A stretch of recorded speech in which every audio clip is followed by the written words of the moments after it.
Council, if you would please start making your way towards the dais. We'll begin the workshop.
Okay, I want to welcome everyone to our April 24, 2017 City Council work session. Time now is 6:02. First item on the agenda is discussion regarding the Denton Highway medians. Chief, who's going to introduce this? Mr. Rice. Oh, Mr. Rice, welcome. Good evening, Mayor and Commissioners. We've got a presentation that's made up primarily of some items that the TxDOT furnished us. It's a very preliminary plan. Their proposal is to add raised medians along the course of Denton Highway, starting a little bit north of 820, going all the way up to Big Bear in Keller. Anyway, the primary purpose of this is they did some traffic accident report analysis. I think there was like 60 accidents in a matter of a 3 or 4 year period that along this 6 mile or 5.9 mile stretch of road, and they found that a good bit of those were left turn maneuvers or associated with that. And anyway, the medians was the ideal that TxDOT came up with to cut down on those accidents. So we're looking at essentially a demolition of the existing pavement that's out there in the center of the road. There's a 14-foot, I guess we would call it a chicken lane or a shared left turn lane, and there's 6 other lanes of traffic, as most of y'all probably are aware.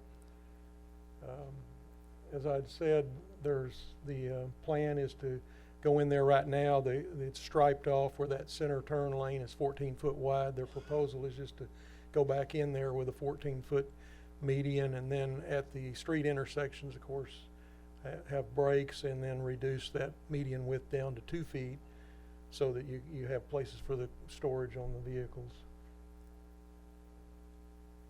Starting there just north of 820, I guess the good news part of this as far as construction goes is the median's not going to start until about 650 feet north of the westbound frontage road, which we're hoping that will allow them to keep the same timing on the signals, and there won't be any changes or alterations to that, and hopefully we'll get traffic through the intersection as it currently does.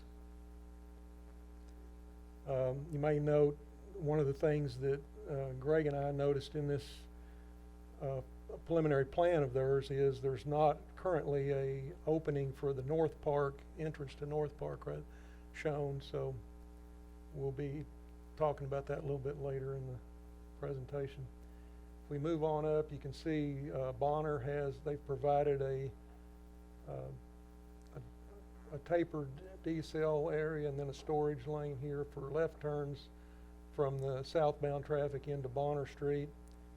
And then likewise, as you go up to approach Browning, there's also a left turn into this area. I believe that's a car wash, but it lines up with the intersection with Browning. So they've put you'll see on the next slide, they've got the southbound left turn lane provided to turn into Browning.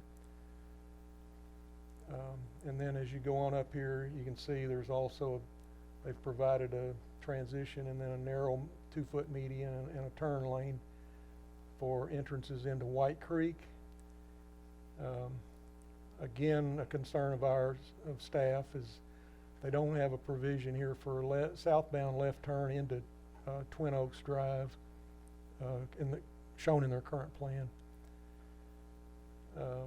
Moving on up here, we get up to Ship, and they've got, as you can see, turn lane into the business that lines up with Ship on one side, and then a left turn lane from the southbound traffic into Ship. And then I guess as we go on north, the lower part of your image is actually in Watauga, but one of the things that maybe TxDOT's, I guess they're probably aware of it, but the designers may not have been fully aware, is they've provided a turn lane here into, I think it's Main Street. But what that does is that kind of shortens up the storage lane for the left turn that's going to go on to Western Center. And at 5 o'clock in the evening, there's quite a bit of traffic that backs up in this. It may come way on back in here. And so that's one of the concerns that staff has. We'll probably be talking with TxDOT to see if there's a way that they could lengthen that, maybe move this opening here down to Lamar or do something, or combine these two openings at one point, or do something like that. But of course, Watauga will be involved in the conversation too. There's more of the projects actually in Keller and Watauga than is in our city.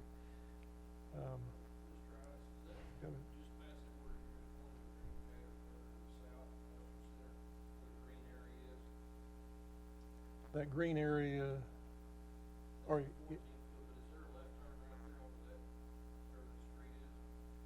are you talking about Main here, this street right here? This one, Lamar, there's not. And when you look at the map, actually Lamar looks like it goes through, is more of a through street than Main is. So, but again, these are both in Watauga, so I imagine it'll have to be kind of a three-way conversation over the changes in this area to kind of get Watauga to buy into any.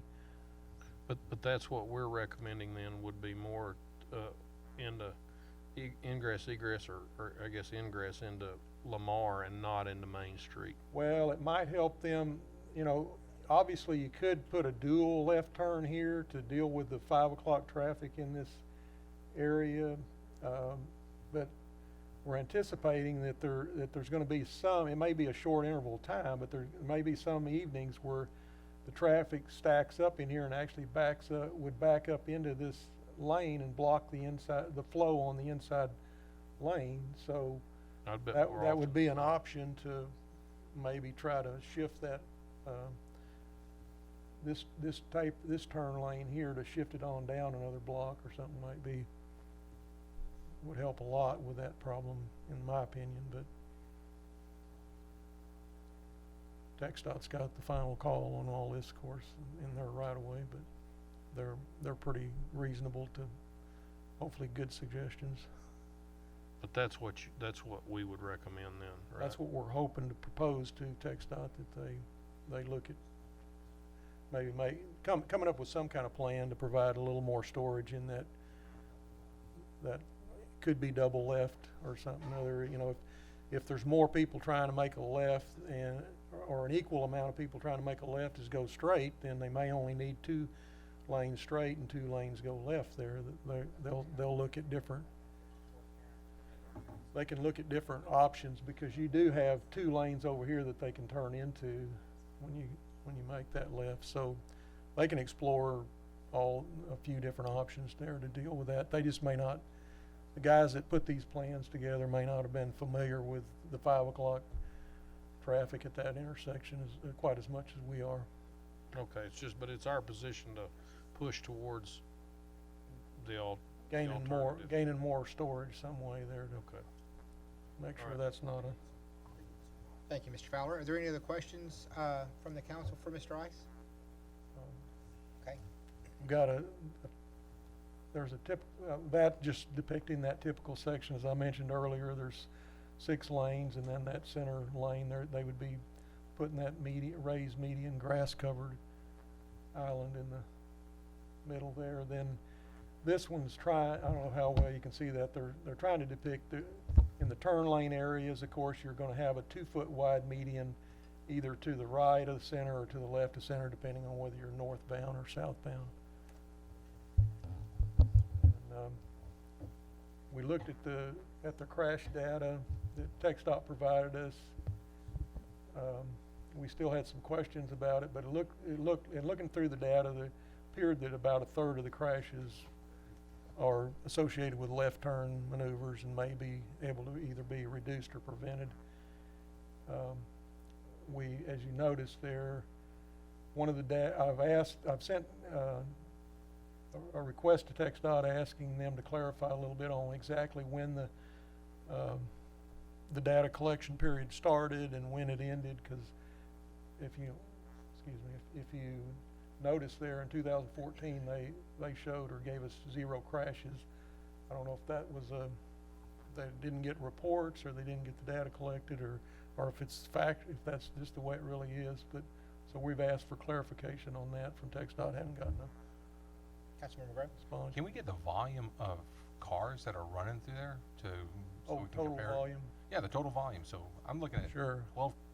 4 crashes in 12, 4 crashes in 13, 0, 14, 5, and 15.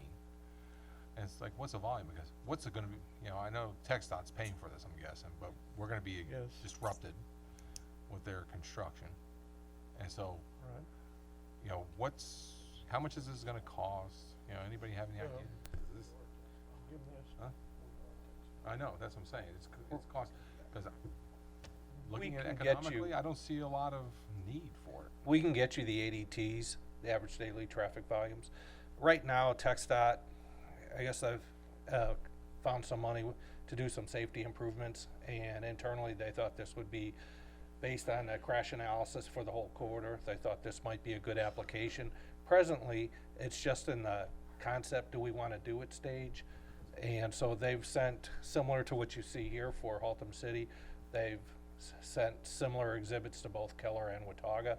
And right now they're asking, hey, would your city be in favor of this or not? So that's the whole reason why this is a work session item, is just to get council's input so that we can give the feedback back to TxDOT. I think it would be a better use of tax dollars if they just gave us the money for our section and we could use it on our roads in the city.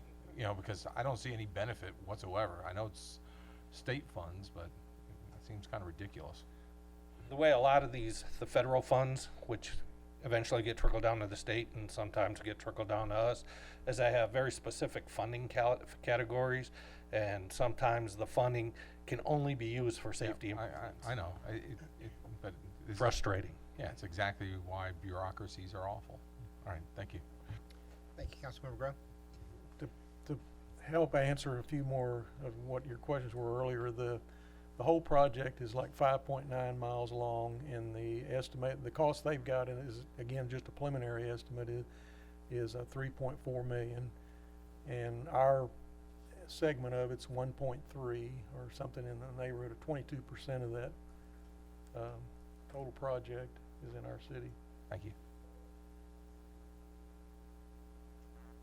Just went ahead and did a little research to some of the state and federal studies and stuff indicate that some of the other benefits of raised medians are they reduce delays to the motorists, increase capacity of the roadway, indicate a 46% reduction in pedestrian crashes. They do provide a safer crossing, I guess, of people who might try to cross the highway. Tends to reduce speeds.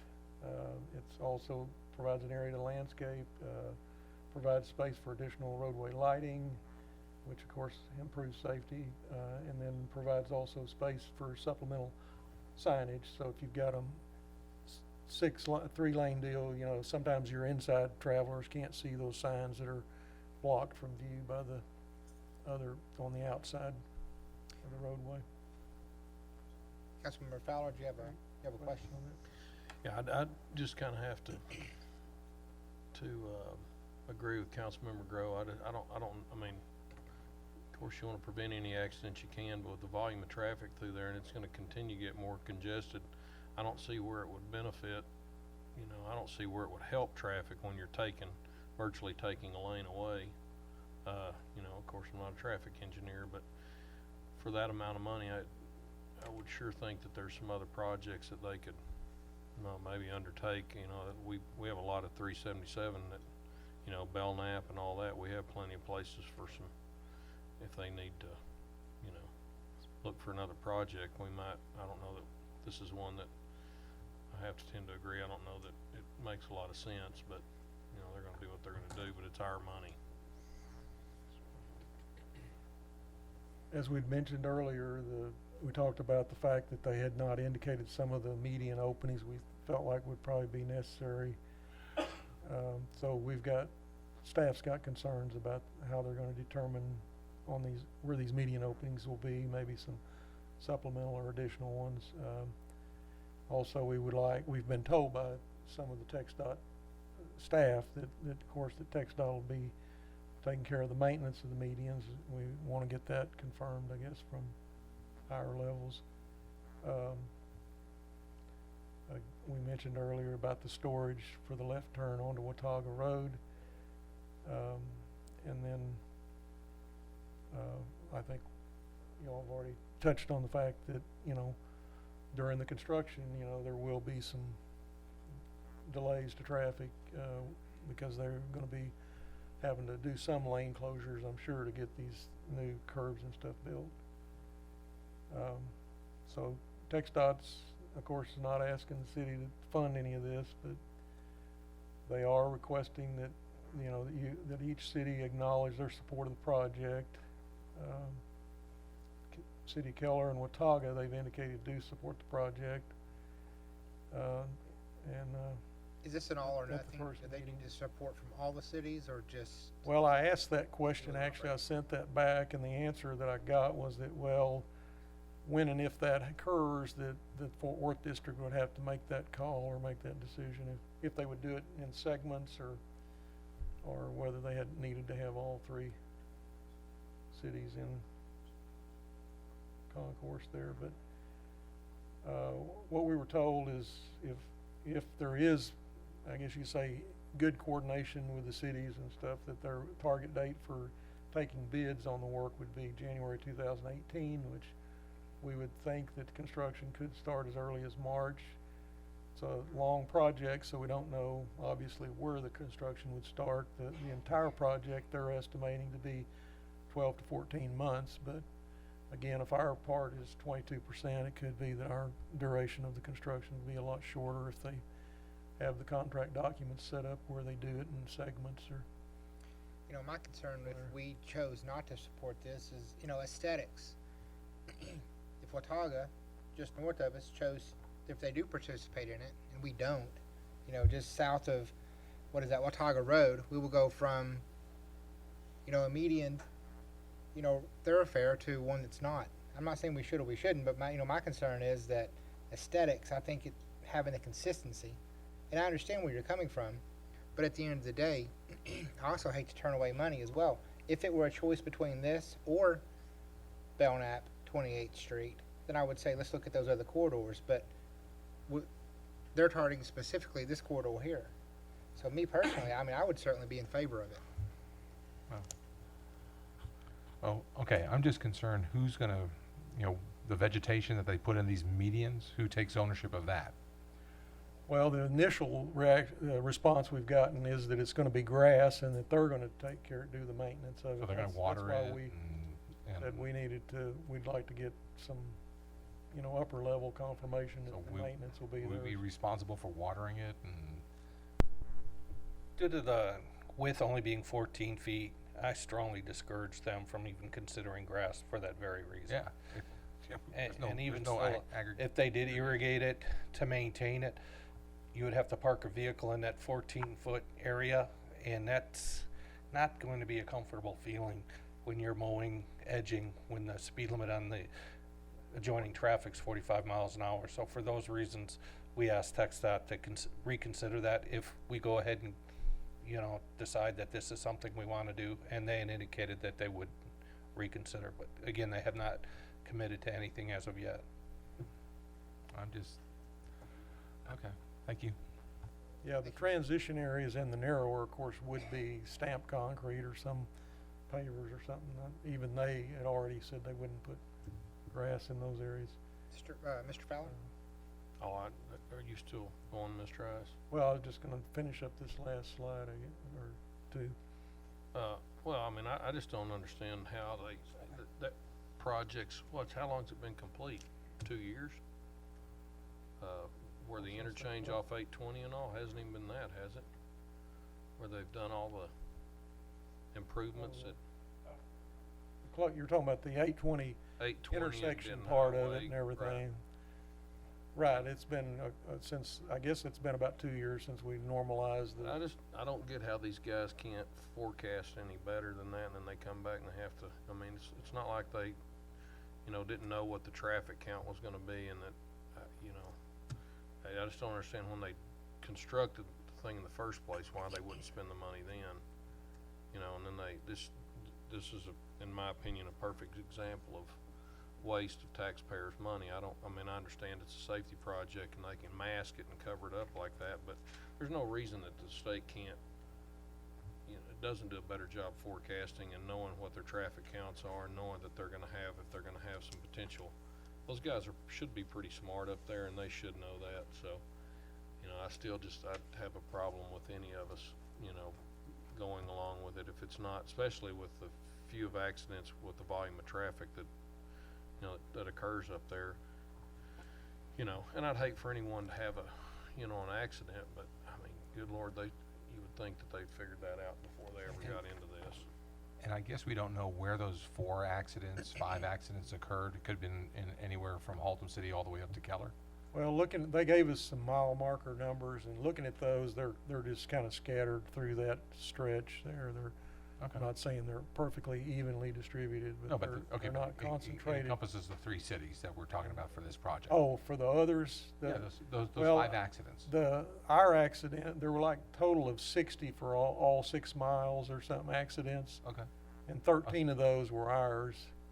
Okay, so, And but we had 5. within ours, Like and 50. so we're right in there. I think 22 by mileage and by accidents, we're almost close to the same ratio or whatever it is there. Okay. For length and. Dr. Trong and then Councilmember Nunn. Mayor, thank you. Our citizen like Watauga and especially Haltom City already suffer with the construction of 820 and Denton Highway, and we just finished that. They're so happy to get the traffic flow smoothly. Now, you're talking about next year we start a painful, project again. I travel on Denton Highway a lot. I mean, if we do have money, this project look good. But I think it's a little bit too early to mention about this, because I didn't see any traffic jam on Denton Highway so far, except when I call Mr. Fell about the traffic light, problem. That's it. I travel that road every day, and I think wasting money for it right now. Okay, well, I don't want to put words in your mouth, but am I reading you right then? If this accident thing gets worse, and if it was more years after this 820 job, I mean, that maybe in the something you future, might sir. be receptive to. Only one thing you Roger, see, like, Dan. yeah, I'm sorry. Only one thing. Every time I travel on 820 Denton Highway, the construction was hell. I mean, I'm just so happy when we got that open. Now you're talking about 1 more years, we start again, something like this. I think in our city we have more street need to be fixed than this one right now. I mean, maybe in future, so I don't say this is a bad project, okay? Well, when 820 was under construction, that intersection was a huge bottleneck, and so there was no way you could time a signal light to move enough cars through there without, with the number of lanes they had and the number of lanes they had under construction. That was why I pointed out that one slide there where, their median work is gonna start about 650 feet north. Now, I'm not guaranteeing you, obviously, that there's nothing in that intersection that's gonna be affected by that work, but you still will be able, I think you'll still see that, intersection function as it is now, not be a bottleneck, in other words, it'll move, Yes. because of the number of lanes they have there now, it'll move Doesn't cars matter through. what you do. If you work on the left, at least you have to block one lane. You work on the middle, you have to block at least one lane or maybe two lanes for right. safety of a worker. I think a little bit too early to put the citizen back on the traffic jam again. That's my opinion. I think this is a good program. You know, I mean, good. I do not against that, but I think a little bit too early. You know, put the citizen back to the traffic jam again. Thank you. Yeah, the staff's not championing this project, I'll be clear Thank to you, that. Dr. Strong. Councilmember Nunn, you still have a comment or question? I do. I know you're just the messenger, but out of those crashes, do we know, were there fatalities, or were they, major accidents, or were they fender benders? Mostly from people turning left and then stopping all of a sudden and, some. Yeah, like we said, probably 2/3 of those were, drivers' inattentiveness, rear ends, and angle Text phone. collision, or texting, and- people swerve and stuff like that, that are not probably at all related to the median, whether there's a median there or not. Right. So That's I kind of the, think they were, without, I don't think any of them were fatalities in our city. I haven't checked didn't look closely at the other cities right. to see. I know if there's an there was any. issue with, there is quite a bit of traffic there, but it's kind of like, my business that I do, you transport, in a week, you transport 200,000 people and you get one complaint. And you think, we did pretty good with 200,000 people, with one complaint. So this is kind of the same, it falls in the same line to me. In a year, 5 accidents, I personally don't see the reason. I do understand, but to me, it's like all for one or nothing. So, I'd have to be persuaded a little bit more. All right. 377 is currently like a pop-off valve for all the construction on 35. Do we have any idea when 35 is going to be done? By contract, they have to be done, or supposed to be done by December 2018, so another year and a half. Okay, so December of 2018, and this is supposed to start in January 2018 or March? Right. So they're going to overlap in construction, theoretically. That's the kind of information we transmit. To me, that doesn't seem wise. You're going to neck down 6 lanes of traffic down to 4 lanes, north and south, because I figure you're going to take out the inner lanes. That's a good point. So if council does think, that the medians are a good idea, maybe some of the caveats is we get the median openings where we want them.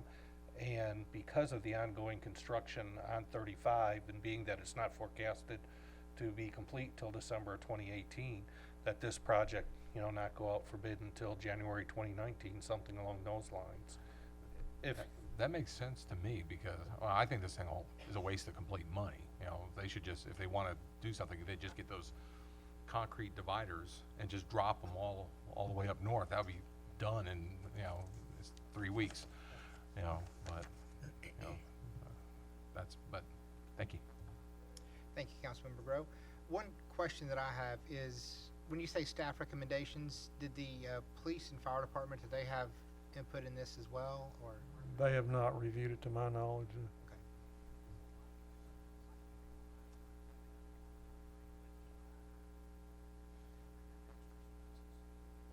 Do you have any other slides, or? These are, those are those recommendations, then just the,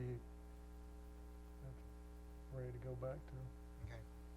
So, this is just for discussion only, but what feedback were you needing to get from the council? Well, I think TxDOT is looking to, before they proceed further, to maybe get some tentative affirmation. I myself, you could direct us to request additional information, or maybe a plan that as we were saying, that is a little more finalized, and then conduct a public meeting, have TxDOT hold a meeting, at the library or somewhere here locally, invite the property owners that are along the corridor, and then any motorists that wanna come and comment, on those plans, and see what get a little more feeling of the community too, before y'all make a firm commitment in support of the project. Chief, what would be do you have any recommendations as well, or do you have any comments regarding this? No, I think the council's concerns ran kind of along the lines of what staff concerns are, so we have a kind of a starting point, and we can tell TxDOT that we did discuss it with y'all, so Okay. we've got a starting point, and I think that's really what we were looking for. Sounds good. Thank you, excellent presentation. With that presentation being completed, we will now adjourn into executive session pursuant to 551.071, 072, and 074 of the Texas Government Code at 6:30.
Council, if you would please start making your way towards the dais.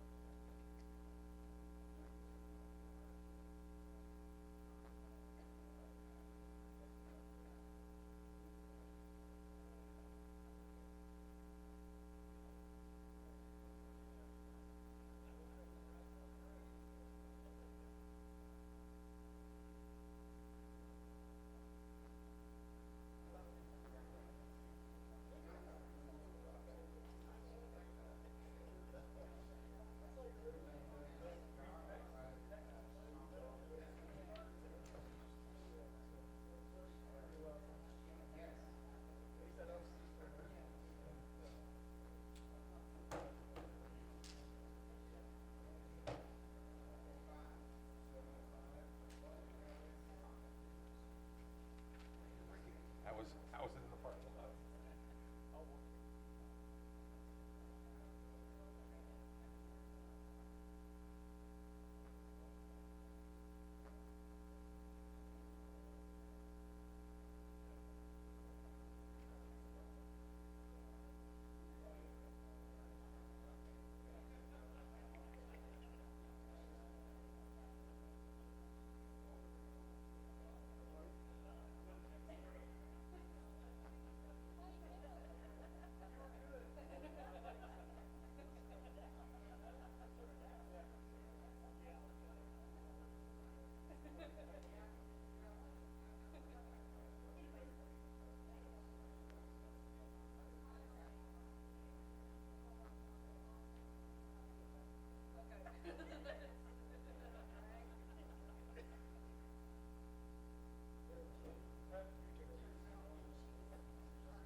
Okay. I want to welcome everyone to our April 24, 2017 City Council meeting. Time now is 7:04. First item on the agenda is the invocation of Pledge of Allegiance. If you would, please rise.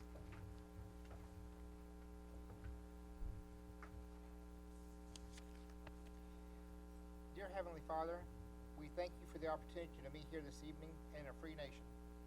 We thank you for your continued hand of protection over our military and first responders.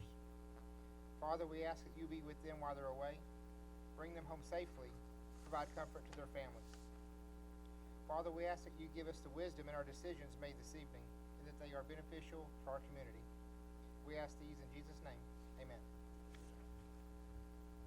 I pledge allegiance to the flag of the United States of America, to the republic for which it stands, one nation, under God, indivisible, with liberty and justice for all.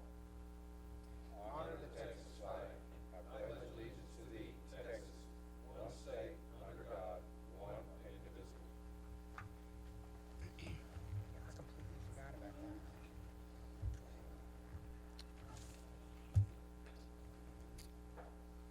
Moving on to the next item, which is the announcements and events by our City Secretary, Art Camacho. Thank you, Mayor.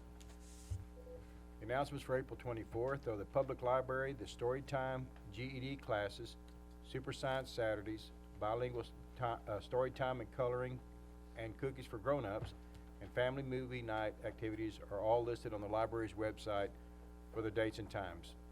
The Friends of the Haltom City Public Library book sale will be April 27th through the 30th from 11 a.m. to 5 p.m.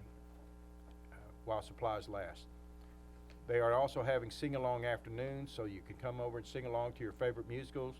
Lyric sheets will be provided, and that's on Monday, May the 8th at 2 p.m.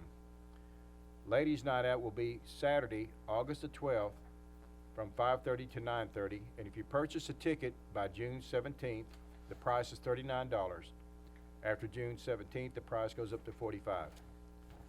In community projects, there are still 2017 Haltom City community counters available at City Hall, the Public Library, and the Recreation Center. The city was proud to honor Dana Kaufman, Christy Starn Harris, and Christy Pruitt as our 2017 Hometown Heroes at the Northeast Tarrant Chamber of Commerce luncheon last week. They were chosen for their passion, commitment, and continued service to our community. Glam Girls is a free event for girls ages 10 to 14 and their moms, and are brought to you by the Haltom High School senior and the Project Rescue Her. It is an awareness event to educate girls about the signs of human trafficking and online dangers and how to protect themselves. Young ladies are welcome to join them for free hair, makeup, and nail makeovers, as well as light refreshments. It is taking place in the Omni Room of the Haltom High School this Thursday, April 27th, from 6 to 8 p.m. If you would like to help, they still need volunteers for the makeovers, and or you can drop off new makeup or gift cards at the Haltom City Rec Center. And for the first time, Haltom City will be awarding 3 2017 graduating seniors who are or have been in the fine arts programs at Haltom or Shannon High School with a $500 scholarship toward higher educational goals. The application deadline is this Friday, April 28th, 2017, and the application and additional details are available on the city website. And if anyone has entered a photo in the images of the Haltom City Photo Contest, please stop by the rec center to pick them up before Friday, May the 19th. The Parks and Recreation for Super Kids Summer Camp at the Haltom Rec Center has opened, but there is a very limited space in the Super Camp for the summer, so be sure to register early. Camp is open to boys and girls ages 6 to 13, and the kids will have a great time playing games, doing arts and crafts, attending sports camps, outdoor activities, and field trips. Lunch and snacks are included, and cost is $100 per week, plus a $25 non-refundable deposit. The camp will run from June the 5th through August 11th. Bowman Sports will host weekly sports camp at the Recreation Center starting the week of June 5th. The camps are held from 1 to 4 p.m. Monday through Thursday at the Rec Center, and the cost is only $60 per week. Sports offered includes dodgeball, basketball, and speed sports. For a schedule, please check the city website or contact the Rec Center at 817-831-6464. The 6th Annual Mayor's Cup Golf Tournament will be held Friday, May the 5th at the Golf Club at Fossil Creek to help raise money to purchase school supplies for the students in Haltom City. Golfers and sponsors are needed, so please contact Christy Pruitt at the Rec Center for more information. Early voting for the Haltom City General Election began today at the Northeast Center and will continue through the week from 8 to 5 this week. Saturday will be from 7 to 7. Sunday will be 11 to 4. And next Monday and Tuesday will be from 7 to 7. And Election Day voting for all Haltom City precincts will be held Saturday, May the 6th from 7 to 7 at the Haltom Northeast Center. And there was a groundbreaking of the Veterans Memorial, and I'm going to turn this over to Janine Nunn to go ahead and give her comments on that. Thank you. I was hoping I could talk about this. On Friday, we had our groundbreaking for the Veterans Memorial at Haltom Road Park, and it was just, to me, it was just a phenomenal success. Everyone, I appreciate so much all the hard work. I wanted to thank Dr. Tron and Walter for their speeches. They were phenomenal, and bringing Mr. Ha in, he capped it off beautifully. Wanted to thank all the police, the firemen that were there, all the city staff, Christy, your crew, the parks staff, the public works staff, Greg Van Nieuwenhuizen, our city managers, both of them. I mean, it was just more than I thought, and it came off beautifully. The weather turned out great. We had a good group of people, and I'm hoping that, I know we did a couple of live things on it. Did that go on the city website? Do we know? What was it put on? But it was the full ceremony was done. Also, we had the Haltom High School ROTC group that presented the colors, and very grateful to them to be able to get out of school and help us with that. It was very much an honor, and we just look forward to the next phase, getting the bids resolved and getting that going, and actually doing the major groundbreaking. So I just wanted to thank everybody that was involved, and deeply appreciate everybody's help and everybody being there. So, thank you. Thank you, Ms. Nunn. Moving right along, the proclamation, Motorcycle Awareness Month. Leslie Dietrich, we presented a proclamation by our police chief, Cody Phillips. Good evening, Mayor, City Council, citizens. This one, I was given this at the beginning, and I was kind of like, oh man, I got to read something. And I opened it up and saw what it was. And May's Motorcycle Awareness Month, Safety Awareness Month, and it takes a special place in my heart because I rode a motorcycle here for 8 years, and I was involved in quite a few collisions, some self-induced and some not self-induced. My uncle was nearly killed in a motorcycle accident on Fincher Road, and the only thing that saved his life when the 17-year-old drunk female pulled out in front of him was his helmet when he hit the curb. So it holds a special place in my heart. So I'll read this from the mayor.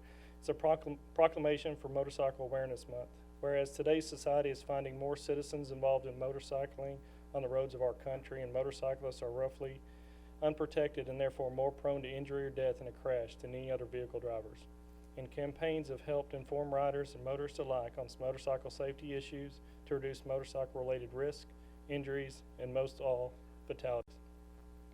Through a comprehensive approach to motorcycle safety, and it is the responsibility of all who put themselves behind the wheel to become aware of motorcyclists, regarding them with the same respect as any other vehicle traveling the highways of this country.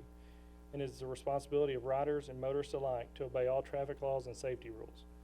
And all citizens of our community need to become more aware and encouraged to become more aware of the inherent dangers involved in riding a motorcycle, and for riders and motorists alike to give each other the mutual respect they deserve.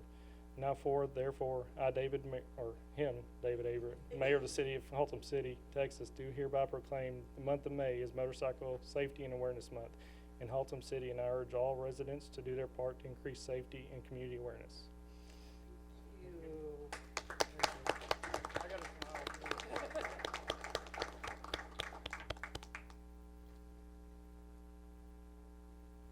Thank you very much. Fantastic. Thank you, Chief Phillips, and also thank you, Ms. Dietrich.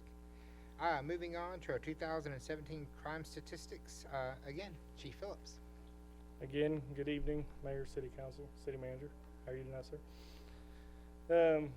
My crime statistics PowerPoint was presented to David. He did some rearranging for some things on it, so my OCD might kick in a little bit. This statistics, is first quarter, January through March.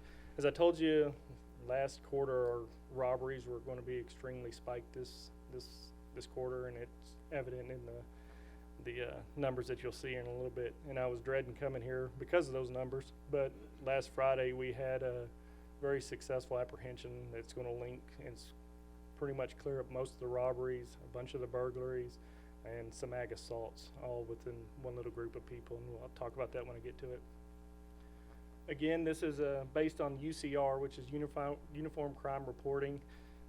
Another thing I want to add is by 2019, we have to change over to a different reporting style from the federal government and the state mandated. We have to go to incident-based reporting.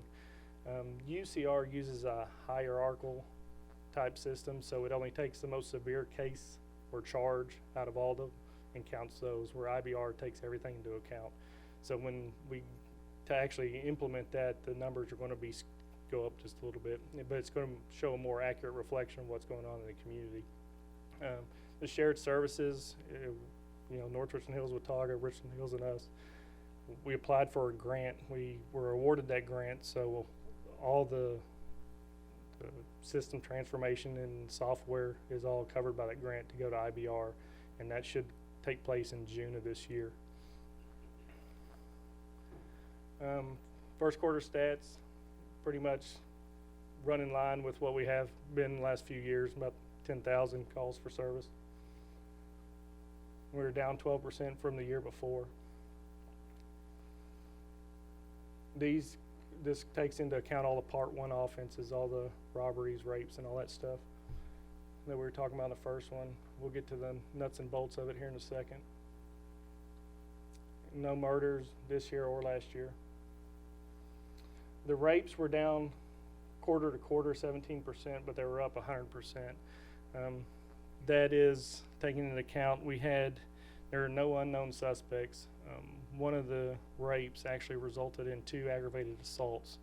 So a friend sexually assaulted somebody else. He come over, stabbed that guy, and then that guy that got stabbed went back and beat the other guy up with a bat. So it rolled in. It just is a snowballing effect.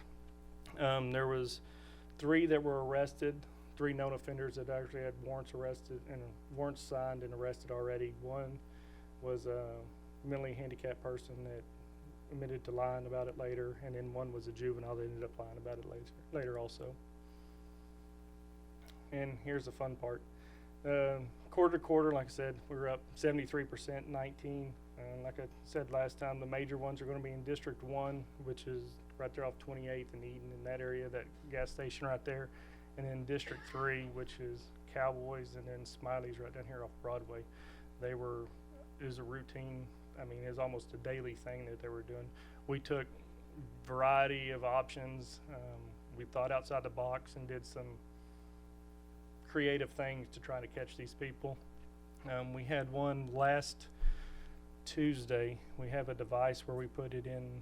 It's called a wave alarm, and it has different triggering devices, and it automatically communicates with us on our radio channel, so it's instant. It doesn't go through an alarm or anything like that. We had it in a gas station. It got robbed. The clerk decided not to hit the button, or he had 3 different options. He chose neither of them. Went ahead, come out, waited on all the customers that had just been robbed, got them out of the store, and then called us 10 minutes later. So it would have worked if it had been employed, and we probably caught them that night. Thursday night, we had another robbery at Broadway and Haltom Road. Stanley Keller and Haltom Road, and that's what our officers actually took initiative, and I can't commend them enough. Our CID and those officers on that night shift, they went and got unmarked cars, started driving around looking for the vehicles, found vehicles that matched them, and actually made a stop. Kids took off running. They were able to track everybody down and ended up arresting 3 of those, and it's still ongoing investigation, but there's going to be more arrests, and it's going to clear up a lot of the robberies and burglaries in the area. Aggravated assaults, we were down overall compared to quarter, and down year to year. But like I said, a bunch of these are all tied into the same thing with the robberies, the sexual assaults, and the burglaries. All these are going to be tied in together because it's all in one group. Burglary building is up 55%. Again, we've had a increase of those, but some of those are people that just recently got out of prison, and we were able to do that by fingerprints or just good police work, and then most of those have been arrested, and some of those have been solved. In the yearly stats at the end, you'll see, not on this one, but the yearly one, you'll see the percentage of value that we've recovered out of the property that was stolen. Burglary of residence was down in both quarter and year to year. Theft was up, and this goes back to just, it's going to increase even more in the next quarter. Everybody's starting to mow their yard, people leaving stuff in the driveway. So it's just a reminder, if you go in the backyard to mow your yard, don't leave your weed eater in the front yard in the driveway, stuff like that. BMVs are up, and then this goes same circle. The 4 or 5 kids that were involved in this, 2 of them were actually previously arrested, and we kind of knew they were involved with the robbery, really couldn't prove it. But now, getting on certain social media accounts, we can trace them all and link them all together and tie them all together with things. Vehicle theft down both sections. Vandalism pretty much running even. We've been getting a lot of more calls about the parks and the drainage ditches and everything, where people are starting to spray paint those again. We've done a couple extra approaches while people are starting to drive through the parks at night. We actually got a complaint because somebody was thinking it was just normal cars driving through Buffalo Ridge, and it ended up being cop cars driving through there blacked out. So I know they were doing what they were supposed to be doing. And our arrest compared to last quarter was up significantly, and then running about pretty much even for year-to-year comparisons. That's all I have. Anybody got any questions? Thank you, Chief Phillips. Are there any questions for the chief? Councilmember Grove. There was I guess a robbery over on Menace, somebody. A shooting? Oh, yeah, the shooting, yes. Yes, sir, there was. Was that part of that crew, or is that completely No, it's different? totally different, and that one's, it's still ongoing. It's a weird story.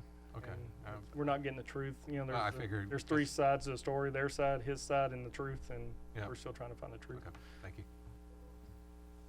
Councilmember Garrett. Thank you, Mayor.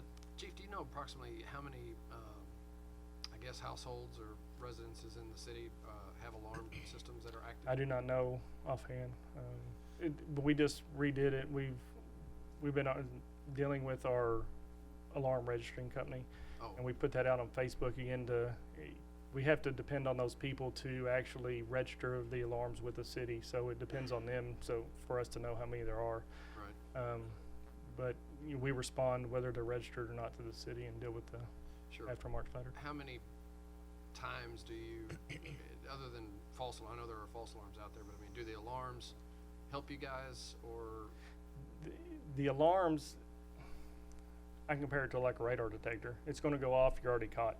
Right, Um, right, A burglar alarm, by the time the system relays the message to the alarm company, and the alarm company, depending on how they have it set up, whether they call the homeowner or a representative and they say, hey, do you want the police to come out or not, we're rarely gonna catch somebody in the act when it comes to an alarm call. Business alarms, Sonatrol, or that guard dog that was here doing that stuff, those are more instantaneous, and we know those are good alarms, and we respond a little differently to those things like that. thank you. Thank you, Councilmember Garrett. Councilmember Nunn. Have we had any home invasions? No, ma'am. Not in this quarter. Okay, fantastic presentation. Thank you, sir. So moving on to the consent agenda consisting of items number 1, 2, 3, and 4. No one asked for any items to be removed, so we are in line for a motion for the consent agenda. Don't everybody jump in at once. Dr. Trung. Mayor, I would like to make a move to approve the item number 1 minutes, number 2 on and number 0-2017.001.01, number 3 standard of care renewal, on and number 0-2017.012.10, and number 4 Hillshire Brands annual tax abatement. Thank you. Okay, thank you, sir. We have a motion for approval of the consent agenda. Councilmember Grove. That's for a second. Thank you, sir. We have a motion for approval in a second. If you would, please signify your votes.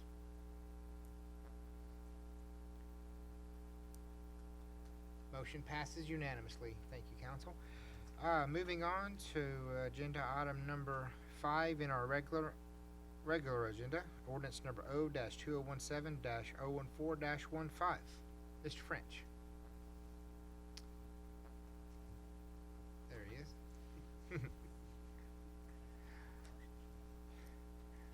Welcome, Mr. French. Thank you, Mayor. Let's see. And you're on the agenda item Number 5. number 5, CU 00517, is that correct? That is it. Okay. This is the application of Roel Montanez for approval of a conditional use permit for auto dealer and auto repair shop uses in the M2 Heavy Industrial District located on portions of lots 2 and 3, block 3 of the El Berry Addition, being approximately 0.213 acres south of Northeast 28th Street and east of Higgins Lane, having approximately the address of 4205 Goldie Street. Let's see, there we go. The applicant intends to have inventory of approximately 15 passenger vehicles that he will repair and sell over the internet.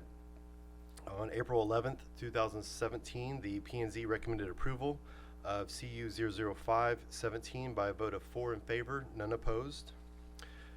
We did not receive any notices returned in favor.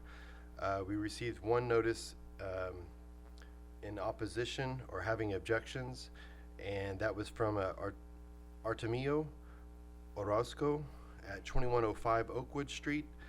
His concerns were potential noise and loud music. At the Planning and Zoning Commission meeting, the applicant mentioned that he hasn't been occupying this site, so perhaps there's someone else on that street that is playing the loud music. We had no notices returned to sender, and the legal notice regarding the public hearing was published on March 29th. The notification was mailed to all property owners within 200 feet on March 29th. 19 property owners were notified. Here we have our comprehensive land use plan that indicates single family or low density residential and retail, office, service, commercial along Goldie Street. I'm not sure what the thought is on the low density residential along Goldie Street. There's one single family residence here that's non-conforming to the zoning, but other than that, it's all non-residential along Goldie Street. Here's our zoning map showing Goldie Street here and the industrial zoning to the north and south of Goldie Street. Goldie Street is from Higgins Lane and dead ends to the back of these residentially zoned properties. Here we have the applicant's site plan and proposal, which would include landscaping in the south east corner of the property, striping of 6 parking spaces, and then an auto display area or inventory area in the back of the lot, an overhead garage door in the back of the building that would have 1 or 2 bays for auto repair within inside the building. And he intends to replace the fence along the frontage of the building, and then also along the east side of the property. So with that, I'll conclude my presentation, and I'm available to answer any questions of the council. Thank you, Mr. French. Are there any questions for Mr. French from the council? Councilmember Fowler. Thank you, Mr. French. Have a kind of a litany here, but first of all, why is this, if it's auto sales, whether it be internet or not, I don't know how you would differentiate between internet or walk-in sales. Why is it not in the C5 zoning, which is standalone?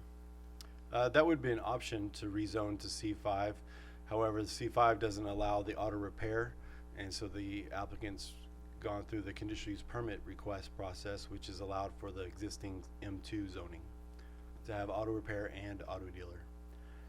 Okay, I just know that there was at great length for the auto sales. I know that there was a lot of time spent developing that C5. You know, for it being what is the primary use here then? Is it repair or is it sales? It's a combination of both. The applicant could probably explain his business operation and business plan better than I, but from my understanding, he has approximately up to maybe 15 vehicles that he'll have at one time at the site, where he repairs them and then sells them through apps on smartphones, through the internet websites, and the city doesn't differentiate from on-site sales and internet sales for auto dealers. So there could potentially be customers coming to the site looking at the inventory for purchasing. Goldie Street doesn't have a lot of visibility, so it's going to be a marketing challenge to get people to his property, and that's why his business model is going to have internet sales and sales through smartphone apps. Okay, another question. Emergency access. How do you get any emergency apparatus turned around in there? There wouldn't be any turnaround of emergency access. All the existing building could be protected by a truck parked in Goldie Street or parked just slightly into the property, and all portions of the exterior of the building could be adequately protected with a hose laid distance of no greater than 150 feet. Okay. Upstairs on this facility, went by there today. How's there any guarantee that that's not going to be a living quarters? So it looks like that's what it currently is. Our inspection with the certificate of occupancy would include any inspection on the allowed uses at the property. And per our ordinance, we require residential quarters within buildings to have a conditional use permit approval, and that was not part of this request for the conditional use permit. From my understanding, he would just have an office space and not a residential quarters in the building. What's the square footage of that? So there's, the office would be all upstairs or upstairs and downstairs? That would be a good question for the applicant. Okay. I'm not sure of that. Okay, and the garage, so what's the, do you have any idea what the square footage are proposed for the downstairs for the shop area? Cause you said 1 to 2 cars, and on this site plan, it's only showing one 11-foot door. That would be a good question again for the applicant. Okay. Can you bring that slide previous to this up? Yes. The area just to the north of this, of the subject site that's enclosed there, no, just the other yellow area, why is that? Is that a separate property owner? No, it's the same property owner. The property has been subdivided without the benefit of plating, and so there's a deed record that, or potentially multiple deed records that include portions of platted lots, and that's just how it happens to be parceled out on our map that we received from the Tarrant County Appraisal District. Okay, cause when I viewed that today, that's all fenced in and there's a bunch of equipment and all in there. Is that the same property owner? The property that does this property owner own all 3 tracks, that track there also? 4204 is a different property owner. Well, how do they get to that property then? That landlocked property? This is the same property owner here, and so its access is through Goldie Street. So all the equipment that's being stored back there then is actually on this property? I'm not familiar with equipment stored. I understood it was on this property that there's equipment stored. This is where the applicant intends to have motor vehicles displayed in inventory. Well, how can you operate on business on 2 separately platted lots? Wouldn't it require replat to be platted as one piece of property? By them being on, not necessarily, he's not proposing anything that triggers platting. There's no building addition, there's no new construction, there's no building being proposed over property lines, or anything that's triggering platting of the property. Because it's all under one ownership, then the certificate of occupancy would apply to both and all parcels. So how can, cause I mean, correct me if I'm wrong, but it's my understanding that you have 2 lots, that you can have a platted lot and occupy it without there being, a building or an accessory building that you have. If not, we've got lots that don't have any buildings that are platted that we have storage on, i.e. we have some down on Midway that, that we have a building to where they have a automotive repair, and then there's a lot beside it. It's a separately platted lot, but they're using it for storage. So it's so we're only. Yeah, we would have to look at each property on a case-by-case basis, but as you described, I would ask whether that property that's for storage has the appropriate certificate of occupancy for that use. How do you have a certificate of occupancy if you don't have anything, if you don't have any building? It's a certificate of occupancy to occupy the land. And our zoning ordinance establishes that regulation of use of land and building on land both trigger certificates of occupancy. It just does, I mean, it doesn't make sense to me why you landlock a piece, why we wouldn't require them. If they're asking for conditional use, why we wouldn't require them to plat it as one piece of property? I don't have anything in our subdivision orders that I found that would require them, allow me to require platting of them.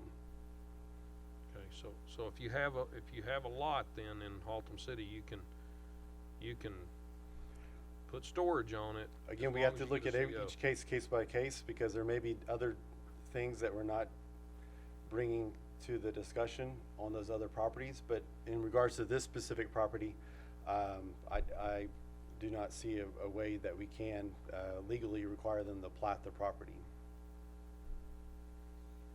Okay. I guess it's just my question. So, from my interpretation is though, if you have a lot, you can occupy it as long as you have a CO, whether you have a building or not. No certificate of occupancy should be issued unless it's complying with our municipal codes. And so my answer to that statement would be yes, correct. Okay. Okay, that's all I have currently. Thank you, Councilmember Fowler. Councilmember Garrett. Thank you, Mayor. Justin, on the notifications for this case, what were the responses on the in favor of the? We had no responses returned in favor, and one having objections in regards to potential noise and playing of loud music, and then we had no notices returned to sender. Where on that, the one that was returned in objection, what was the address? 2105 Oakwood, and it'd be here. Okay. But all of the properties in the red and white dotted line were notified? Correct. Even if it's just a portion of their property, that property owner is Yeah, if it notified. intersects it at all, they're notified, correct? Correct, yes. So what's, looking at the picture of the place now, I mean, is there an operating business there now on site? No, sir, there's not. And this is the subject site here. Yeah. This is the existing fence that's dilapidating and will be removed and replaced with a new open wrought iron fence, 5 feet in height here and 8 feet in height along the east property line. And then here's the surrounding properties also on Goldie Street. Right. So when was that picture taken? Today, actually.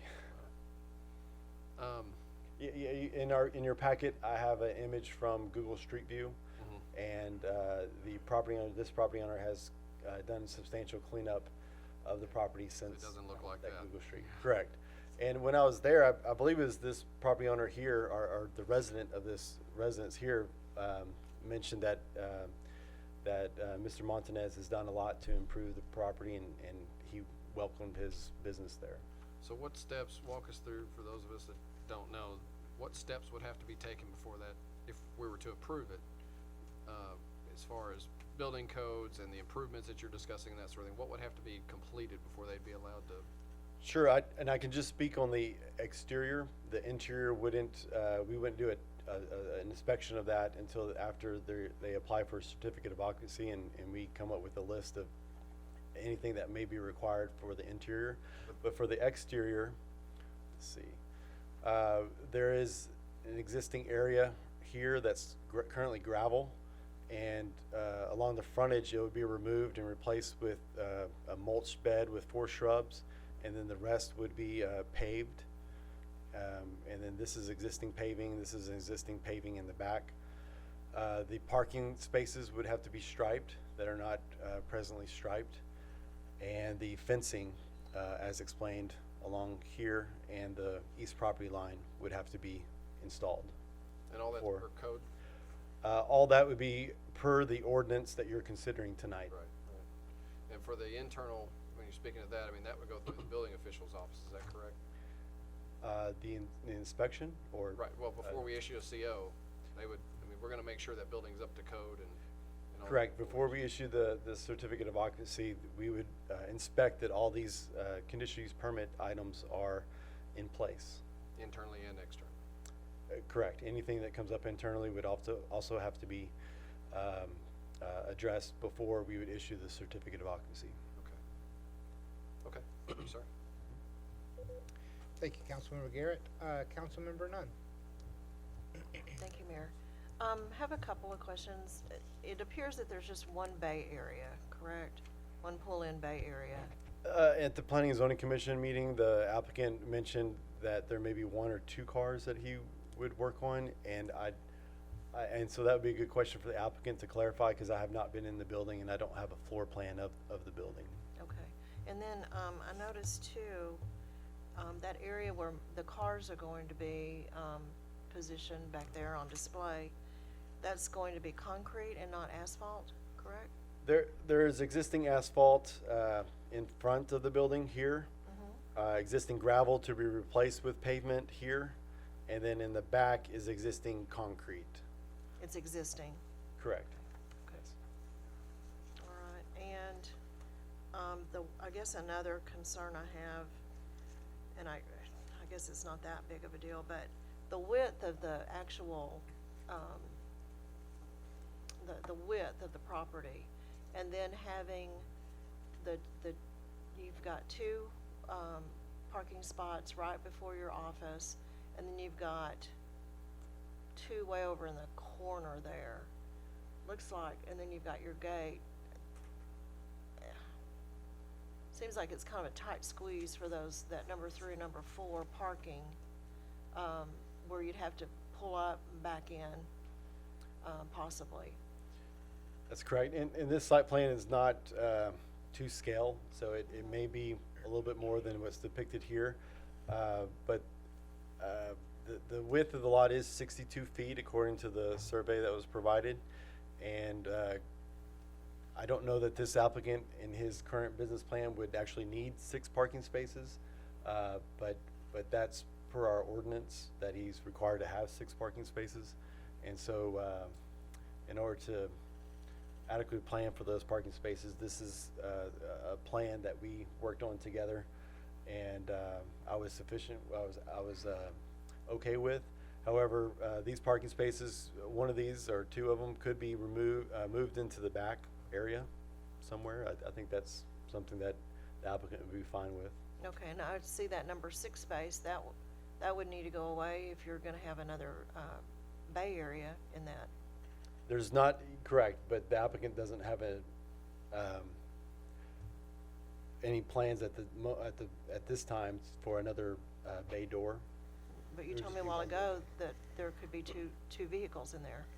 Where's That's it my gonna put the other understanding. one? We need to clarify that with the applicant, but it could be a tandem situation where one car's parked behind the other, and one car pulls in to the left here, and the other one pulls in straight. I don't know the floor plan, but the applicant mentioned at the Planning and Zoning Commission that he thinks he would probably work on 1 or 2 cars at a time. Okay, well, when we hear from the applicant, then some of that would be, I could figure that out. Okay, thank you. Thank you, Ms. Nunn. Dr. Trung? Mr. Friend, I've been, view many site plan the last 4 years, and this is maybe a tired site plan, and for example, like number 6, if you put number 6 there, and applicant want to display one more vehicle on number 13, the single one there, how do they make a move, like make a U-turn or back up, get out, because I mean, look at on the side plan on the left. I'm confused. I don't see how it can be done, It's so many items for a little lot, 0.2, 0.3, acre. I don't see how can be done. And for the safety, I bet you it's not really safe to approve for the plan like this. And in addition, I bet you if the business move up good, he will occupy the street too. Because I saw many vehicles parked on the street from different auto sale and garage, I'm not talking about 20th Street, but on a small street, a lot of vehicles, they use the sidewalk and park over there. Such as Higgins Lane. Yeah. Yeah.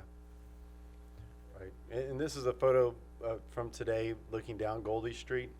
It's not very wide. It's not very trafficked either, but those that do use it, I would think would not want vehicles parked on Goldie. Thank you, Dr. Trung. Councilmember Fowler?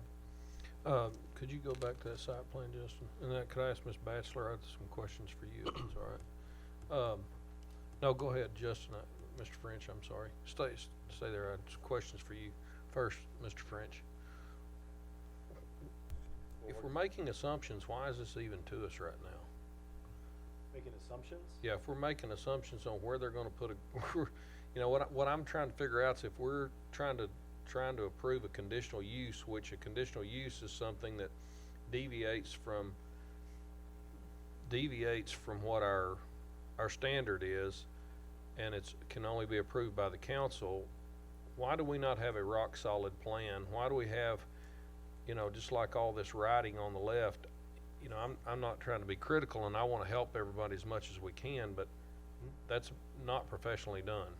And I'm not saying that you did that, but when it comes to this council, it shouldn't come in that form. It should come professionally done if they're asking for us to, you know, work through some issues with them and help them, you know, do some things on a property and make some variances and deviations to what our standard is. It's tough for me to make a decision because I can't even, just like those arrows, what is that 25 foot point, is that 0.3 or is that 25 3/10 or is it 25 3 inches on the ingress egress there?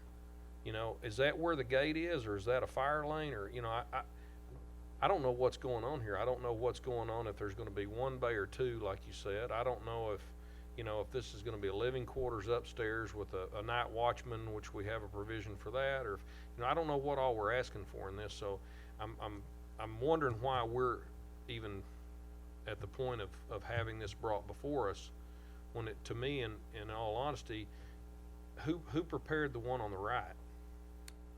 I prepared that. Okay. But is that not the applicant's position isn't that what they're supposed to do? Well, I prepared it with the applicant. And I appreciate your going above and beyond and trying to help, but. And I prepared the one on the left as well, Okay, with the applicant. okay. And this request is a request for a conditional use permit. It's not requesting any deviations that are not already at the site, and actually it's not requesting any deviations. That would not be the appropriate use of a conditional use permit request. But this is the request of the applicant for auto dealer and auto repair shop uses in the M2 zoning district, which requires a conditional use permit. It does also require a site plan submittal with the application for the conditional use permit. And like many applicants I work with, some that make it to council and P&Z for consideration, some that do not, I will do my best to work with them to try to get their request before P&Z, so that there is a plan that is at least conceptual and clear enough to be evaluated by the Planning and Zoning Commission and City Council. You know, it's a great expense to a lot of our small business owners that want to get started in Haltom City and have to pay and invest a lot of money to hire someone to professionally draw things up. And our ordinance doesn't necessarily require the drawings to be prepared by a professional engineer or surveyor. It just requires that they be clear and capable of being evaluated, which the applicant and I are hoping this is, but if it's not, then we will go back to the drawing board and continue to work on it. Okay, thank you. Ms. Batchelor, just walk me through how you would be able, as the building official, determine whether this has a living quarters or what the office space is, and how would you move forward with it from there? Well, since this is a change of use from the certificate of occupancy being a construction office prior to the previous owner, then the residential use upstairs would have to be abandoned, i.e. bathtub, any facilities of that nature would have to be capped off. So it does currently have that? It was used as residential upstairs, yes. Okay. Okay, next thing, the storage that's in the back, it looks like it's landlocked, and then is that do you know are you aware of, is that the property owner to the north, or is that? My understanding, looking at the site plan this afternoon, is that fenced area where the storage is that you can see from the street is that same lot. You might ask the new owner if that's his material, or maybe the previous owners that hasn't been removed yet. Equipment is what I saw. Right. it was constructed. And it's separately fenced off. Okay. And I know you've been here a long time, and I just, to help me better understand, if you do have a lot though, how has that always been approached, or cause I understood it differently. As far as outside storage, Or as far as use of a lot that's doesn't have an accessory building. well, in this case, you do have, it's two parcels that are not lots of record that are under same ownership. So, and I'm not sure as far as erasing the property line to replat it, to make it one lot of record.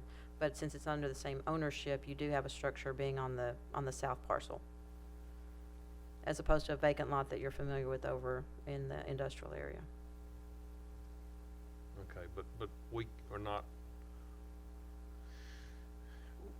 on a lot that doesn't have an accessory building, that's a separate platted lot Or a primary structure. it doesn't have a primary structure, then we don't allow for occupation of that, do we? For outdoor storage, there have been some COs that have been issued, yes. Okay, so you can. There have been COs issued for that use, yes. But that would be up to you, or, The zoning administrator, okay, so that would be up to Mr. French's office whether Yes. or not a CO would be allowed. yes. Okay. It's a team review. It's not just my office. Includes the city engineer, environmental specialist. There's several entities that we review. Certificates of occupancy that would be for outside storage where it wasn't previously outside storage. We have a lot of requests along Eden Drive and Garden Street in the south side of the city that are not improving any, not proposing to occupy any structures, but want to have use of the land. It's in the floodplain. There's environmental concerns, and so those reviewers also are reviewing and making the comments on the certificate of occupancy that would lead to them approval or not approval. Okay, but then they have to present paved surfaces and things like that Correct, before you. yes. Okay. All right, well, that, like I say, that answers my questions. Thank you, Ms. Batchelor. Okay, I'm still a little, in fairness to the applicant, there's still a lot going on there that I'm not real,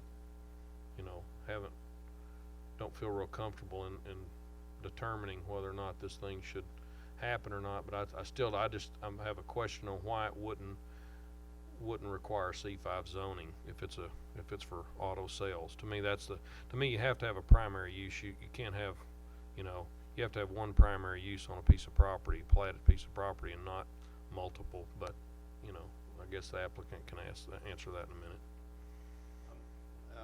Let me see if I understood your question right.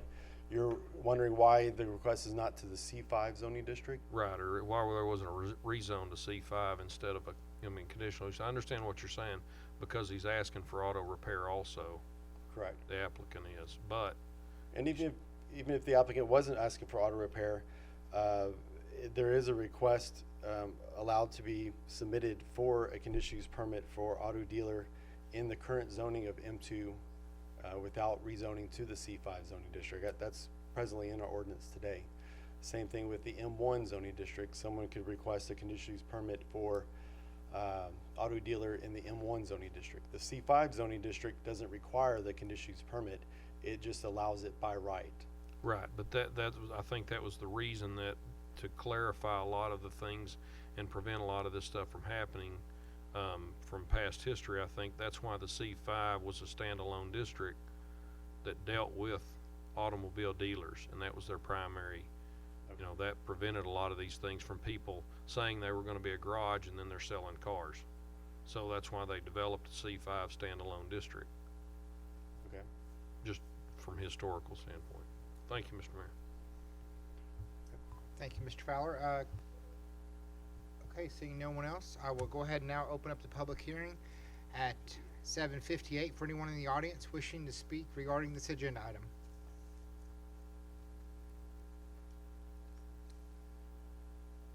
Okay, seeing none, I'll close the public hearing at 7:59. We are now in line for a motion.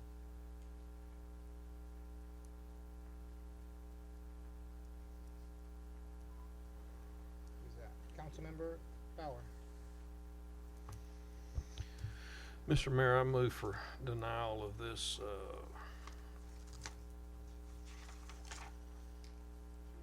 CU-005-17, on first reading. Okay, we have a motion for denial. Councilmember Nunn? Thank you, Mayor. I was hoping to have been able to talk to the owner of the property, so I'm gonna go ahead and second that. Okay, motion for denial in a second. Councilmember Garrett? Just a quick question. If we can have just a short discussion, I want to ask Mr. Fowler just kind of some more of the, I mean, I've heard some of your concerns, but could you be a little more specific in why you're moving to deny? Well, the applicant's not here to answer questions, and I don't feel like that there's enough information on here to approve a conditional use. Now, I wouldn't have a problem if we'd like to table it, if you feel like Mr. French, the applicant, would be here would be able to be here at another meeting, but The applicant is here, if you'd like to speak with him. He didn't come up during the public hearing.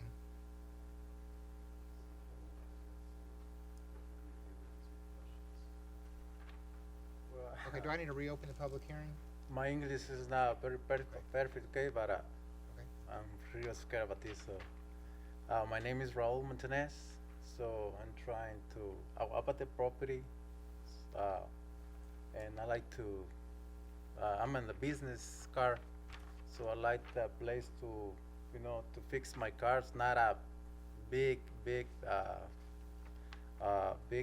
tents. I mean, small tents, just like clean up and all that, and keep them ready to sell it by internet. I don't have not too much money to spend in a big place, so actually I just buy like probably 5, 6, 7 cars. The most I probably 15. So that's why the place is perfect for me. So, and I'm gonna do it myself. So I don't know any questions about that. I have some questions, Mr. Montanez, and I Yeah. appreciate you coming forward now.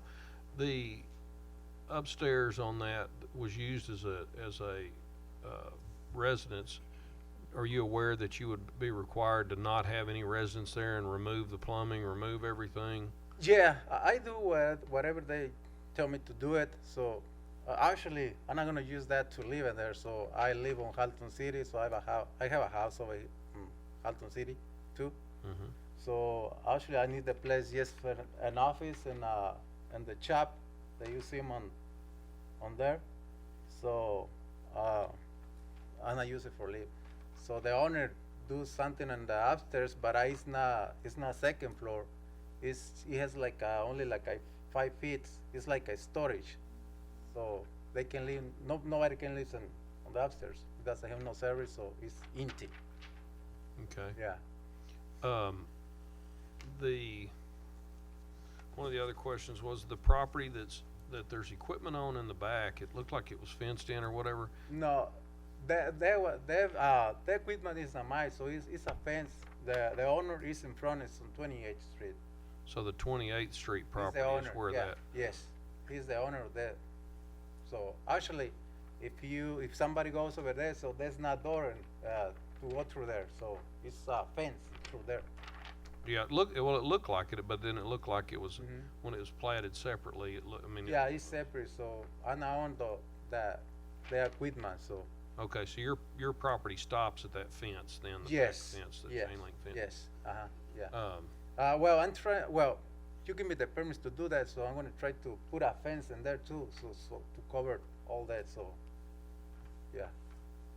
Okay. But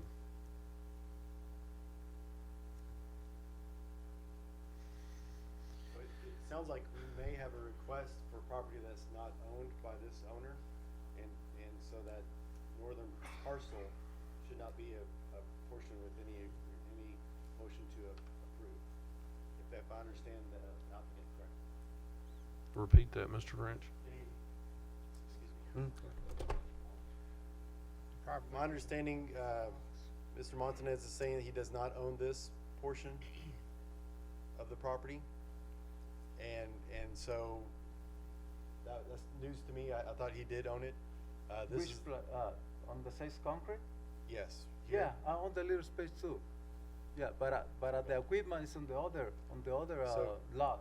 So this Yeah, right here? that one is my too. So yeah, but it's nothing in there. So it's into it's clear. In the concrete is to get to the fence. So it's clear, and then the equipment's on the other side on Yeah, the the northern equipment. portion. Yeah, the equipment. You see the yellow line? Right, the second second yellow one? line, the furthest yellow line to the Yes, north, the that second. line. Yeah, That's- the equipment is on the second line. Okay. Not on the. Not Well, on and the that's first where it line. was confusing having two Yeah, no. lots. Actually, I'm not using the place. The place is empty, so I don't have anything in there. Right, no, and I Yes. viewed it today. I went down there and looked at it, and you've Oh. done a good job cleaning it up. I Yeah, it appreciate was that. It terrible. was a mess. Terrible. Let me ask you this for clarification, would it, you know, and like I say, I didn't realize you were the property owner and were here since no one showed up or no one offered to speak. I think it's, you know, I would like to maybe consider this, but look at it, I'd like to have this in a little more, put in a little more clear and concise, site plan instead of it, you know, there's just a lot going on that site plan that, you know, I would prefer to give you the benefit of the doubt, be able to look at it and Sure.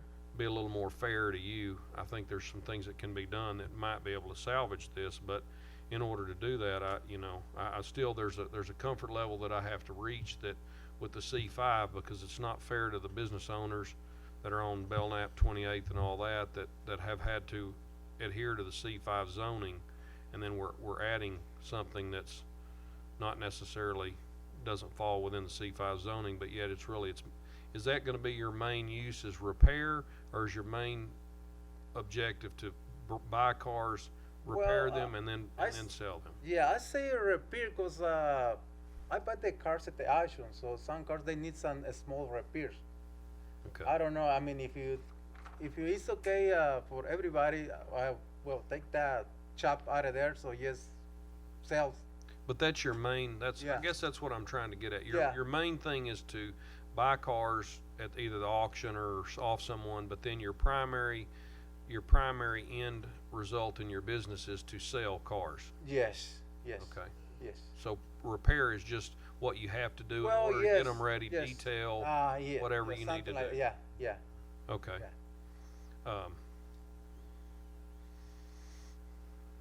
Okay. That's all the questions I have right now. Like I say, I might be willing to make a different motion in a moment, Mr. Mayor. Thank you, Mr. Fowler. Councilmember Nunn, did you have a question for the applicant? Okay. Yes, I do. Thank you. Yeah. I have a question about the building. Yeah. It's a two-story, and you were explaining, so it's a two-story, how do you get to the top level? Is there stairs inside? Yeah, there's some stairs inside. There's one Okay, stairs inside. and yeah. so you've got your lower level, what's on the lower level? Are The there rooms level, divided? Well, it's kind of like an office, and there's like and a restroom, and another office, and then the shop to work on it. Mhm. So it's not too big inside. So Okay, and then, so what's upstairs then? upstairs is like in front of the fourth store. Mhm. Let me show that picture. You see the door? Yes, The upstairs is like on that side. that's what? Yes. Yeah. Okay, that area is what, the offices and everything? The office is on the other side. It's right on that door. Okay, and upstairs are living quarters at the moment, correct? Pardon me? Upstairs is residential at the moment, is that correct? No. It's the upstairs is empty. It's like a clean empty. There's nothing upstairs? There's nothing. I mean, there's no rooms. There's no bathroom. There's nothing. I mean, it's empty. It's Okay. like they do use it like for storage, I think. Okay, okay, Actually, it's like 5 feet. You see, it's like I mean, it's like a this tall. It's not high. I mean, Oh, it's like- it's it's not like a that. it's not a man's height. no, it's not too high. Okay, okay, all right, well, that helps. Because I was a little concerned about bringing in the cars for repairs, and then, you know, what's upstairs, and you have that lower ceiling, Uh-huh. and you're working on, you really need more of a, you know, more of a higher area, height, when you're working on cars, depending on what you're doing. You know, if you're redoing a transmission or a Actually, I don't engine, do or that. I you're mean- working on exhaust, Uh-huh. you know, you need a little bit more room than that. So if you're not doing that kind of repair and it's more cosmetic, it makes a little It's different. something like that. So it's not gonna be a heavy repair. So I mean, I say Gonna be like changing that because oil I and- really don't know about. Okay, well, I worry about OSHA and about EPA and those kind Yeah. of things in that Yeah. area. I mean, we can take whatever. It's not right. I mean, the chop is not right. I mean, like we can eliminate it. You know, can we just like let me chance to just sell cars in there. So I just want it to be Yeah. safe. Yeah. You know, safety is a Yeah. major concern. And we can move for you whatever and the is- neighbors. what we can move whatever is right. So the place is empty just to take whatever is in there. You know, to remove it any place. Well, I'd like it to be firm before we vote on it as to Yeah. what we're gonna do. Okay, thank you. Yeah, my English is not perfect. That's I can explain exactly what I trying to What you need to do. say about answer about that. Thank you. Thank you, Councilmember Nunn. Dr. Trung. Thank you, sir. Most of the time you use the auction car, right? Yes. And resell. Yes. How are you painting, repairing? Like some damage, you spray paint at all? or- No. I don't use I don't use any paint. So if there's a small damage, so I take it to the people they do it. So I don't. You know not how do to- right there. Yes. And the second question, we have one neighbor concerned about the noise. Yes. What do you think about that neighbor? Well, Uh, this I'm talking about the other meeting, because I didn't know the guy, so I'm not living in there, so I'm not making noise. So You probably not somebody- repair the engine, right?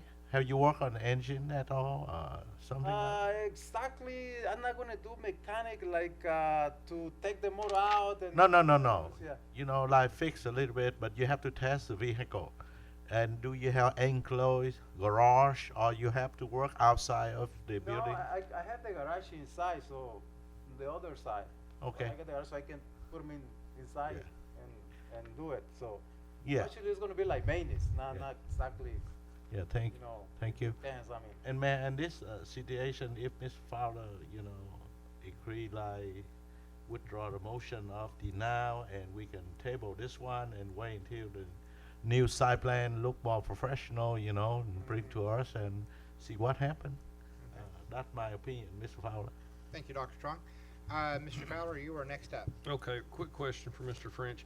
The landscape buffer that's shown on, do you mind bringing that site plan up? Is that, I know that, yes.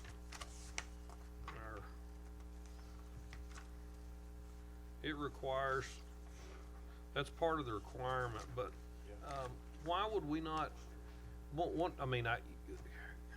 course, there's two things. We have a lot of these lots like this that our biggest problem is parking and accessibility and all that. So would it be, since he's asking under a conditional use, why would we not move the landscaping in front of the building, X amount of feet out in front of the building, and maybe, you show a 5 foot, go to your site plan, you show a 5 foot area there on the, oh, that's parking place 5. That's what I'm saying. I'm sorry, I thought that was a 5 foot,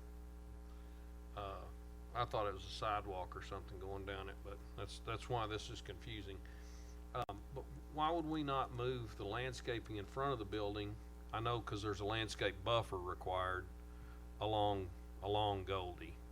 Is that correct? Is that why you The reason recommended? is because this is presently gravel, Right. and this is a paved surface, and so it would be less expense and less intrusion on the property owner to remove the gravel and pave. Well, and landscape that area rather than remove the pavement and landscape that area, but. I mean, I understand, and I don't wanna put anything on Mr. Montanez at all, but that we have to, but I can move it, no problem. we've got to look at what works for the city. All We've right. got enough problems all over town with Right. this stuff, and I would, to me, I would think we would be better off if we're gonna require landscaping at all, putting it right in front of the building and us being able to have ingress egress where there's plenty of room to get in and out Sure. on that eastern side of the property. So if the drive is on the right side of the property and a landscape buffer on the left side, we'd probably orient Why wouldn't you put these it up parking against the- spaces to the east and west. Why wouldn't you put it against the building? The landscaping? I know it doesn't fall under the buffer then, but, Just to fit the parking somewhere. well, you still if you put a 5-foot or 8-foot bed out in front of the building and then still had 2 head-end parkings or 3 head-end parkings right there in the front, you'd still be better off than you would having a landscape buffer over stuck in the corner where you can't get in and out of the property. I mean, the property's small enough as it is. And they would have to, the parking spaces would have to maneuver out into the street, which is not consistent with our ordinance, but it's kind of that way today already, so that's understandable. That's what's creating the challenges on so many of these properties though that are coming before us, that's why. Okay. And saying that, Mr. Watkins, go ahead. Councilmember Garrett. Councilmember Garrett, and then Mr. Watkins.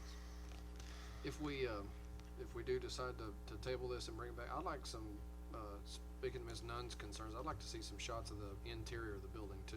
Kinda how it's set up and, what's gonna change and that sort of thing, if that's possible. Pictures and. Yeah. Is that possible? To bring pictures? Yeah. Of the inside of the building? Okay. I'm not looking for trade secrets or anything, I just like to see how Bring it's, it over here. yeah, how it's set up, so. Okay. Thank you, Councilmember Garrett. Mr. Watkins, welcome to the conversation. I think that I agree with something Councilmember Fowler said in there about the C5. I think this repairs a misdirection that would, as I can understand it, he's not going to be repairing things that people bring in. He's going to be repairing, and on C5 you can repair. It's my understanding you can repair vehicles that you buy as long as it's not replacing engines and like that. So I think this would probably be better to be a C5. And then addressing what Dr. Trong said, I believe that Mr. French said that the complaints on the noise was before he occupied the property, so it wouldn't be it. He hasn't occupied the property. He hasn't occupied the property, so So that was a, purchased the property. I just wanted to make sure that was understood, that it wasn't him. And I agree with you that hearing him again explain his business plan, it does sound more like an auto dealer with customary incidental use of making minor repairs, and not your typical lane use of an auto repair shop. Right, So, yeah, if you're not inviting people in to repair their vehicles, you're not a repair shop, you're repairing vehicles. They're all over town, operating illegally, that buy from the auctions and like that, and do minor repairs to get them ready for sale. But it just seems like that there's a whole lot of language in here that doesn't be needed, just like there's a whole lot of stuff up there that I can't tell what it's saying. Okay. So I'd really like for, to table it and have it come back as possibly a C5 with a little more clarity as to what we're looking at. Mr. Watkins, was that the form of a substitute motion, or are you wanting to let Mr. Fowler, give him the opportunity to amend his motion or rescind his motion? Mr. Fowler? I'd be more than happy to rescind my motion and ask that this be brought back at a time unspecific, brought back before the council in more detail. Okay, so Mr. Fowler has rescinded his motion. Ms. Nunn, did you have a question or comment? I was gonna make a second. Oh, okay, we are in line for a motion. Oh. Mr. Fowler rescinded his. Oh, okay. Well, I'll make a motion that we table. I thought that's what he did. I'm sorry, I rescinded, then I said to bring back at a time. Oh, I didn't. That's okay. Okay, my mistake. I apologize about that. So, Motion is to rescind, but you're. Rescind, Table but it to a later time. table it to a date non-specific. That way that gives the applicant and staff time to get together and work out any details. I'm sorry, I didn't make myself clear, Mr. Mayor. no problem. And Ms. Nunn, you said that was for a second? Yes. Okay. So, did everybody get that? The original motion was rescinded, and a new motion to bring it back at a time unspecific. I'm sorry? Okay, yes, my understanding the applicant is amenable to coming back with a request to the C5 zoning district. We will have to renotice that request and advertise it in the Star Telegram and send out 200-foot buffer requirements. And that would then allow him the auto dealer use with whatever customarily incidental uses would be allowed with that, and not the auto repair shop use. Okay, so, you okay with that? Yes, sir. Okay, so everyone, if you would please signify your votes. Motion passes unanimously. Thank you. I'm sorry, could I get one more clarification? Would the council like to see a site plan with that C5 rezoning request? Okay, so it's not just a straight rezoning request. This would be my first request to the C5 zoning district, so I'm not sure if there's a site plan attached to that ordinance or if it's just a straight rezoning. I think the council is asking for a site plan and some details Okay. beyond what we had tonight. At least as an exhibit, even if it's not attached to the ordinance. Yes. And that would be whether you brought it back as a conditional use or brought it back as C5, either one. I think that's part of the challenge is these smaller areas to make sure that we're able to meet. Getting a dimensional control plan from a professional. Correct. Thank you, sir. Okay, moving on to agenda item number 6, ordinance number O-2017-015-15. Mr. French.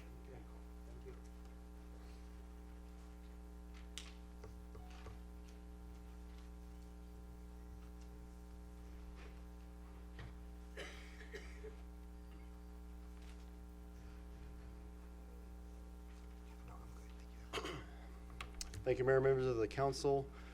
Let's see, here we go. Z00117 is the application of Tracy Lapine on behalf of Robert McGregor with Life Storage for approval of a zoning change request from C3 commercial to PD plan development for all C3 uses plus mini warehouse or self-storage use located on Lot 2R, Block 1 of the Richmond Addition, being approximately 2.368 acres located south of Western Center Boulevard and west of Haltom Road, locally known as 4820 Western Center Boulevard. I have here projected our 2010 Club Future Land Use Plan, and the subject site is designated as retail, office, service, commercial, which is consistent with the applicant's proposed use.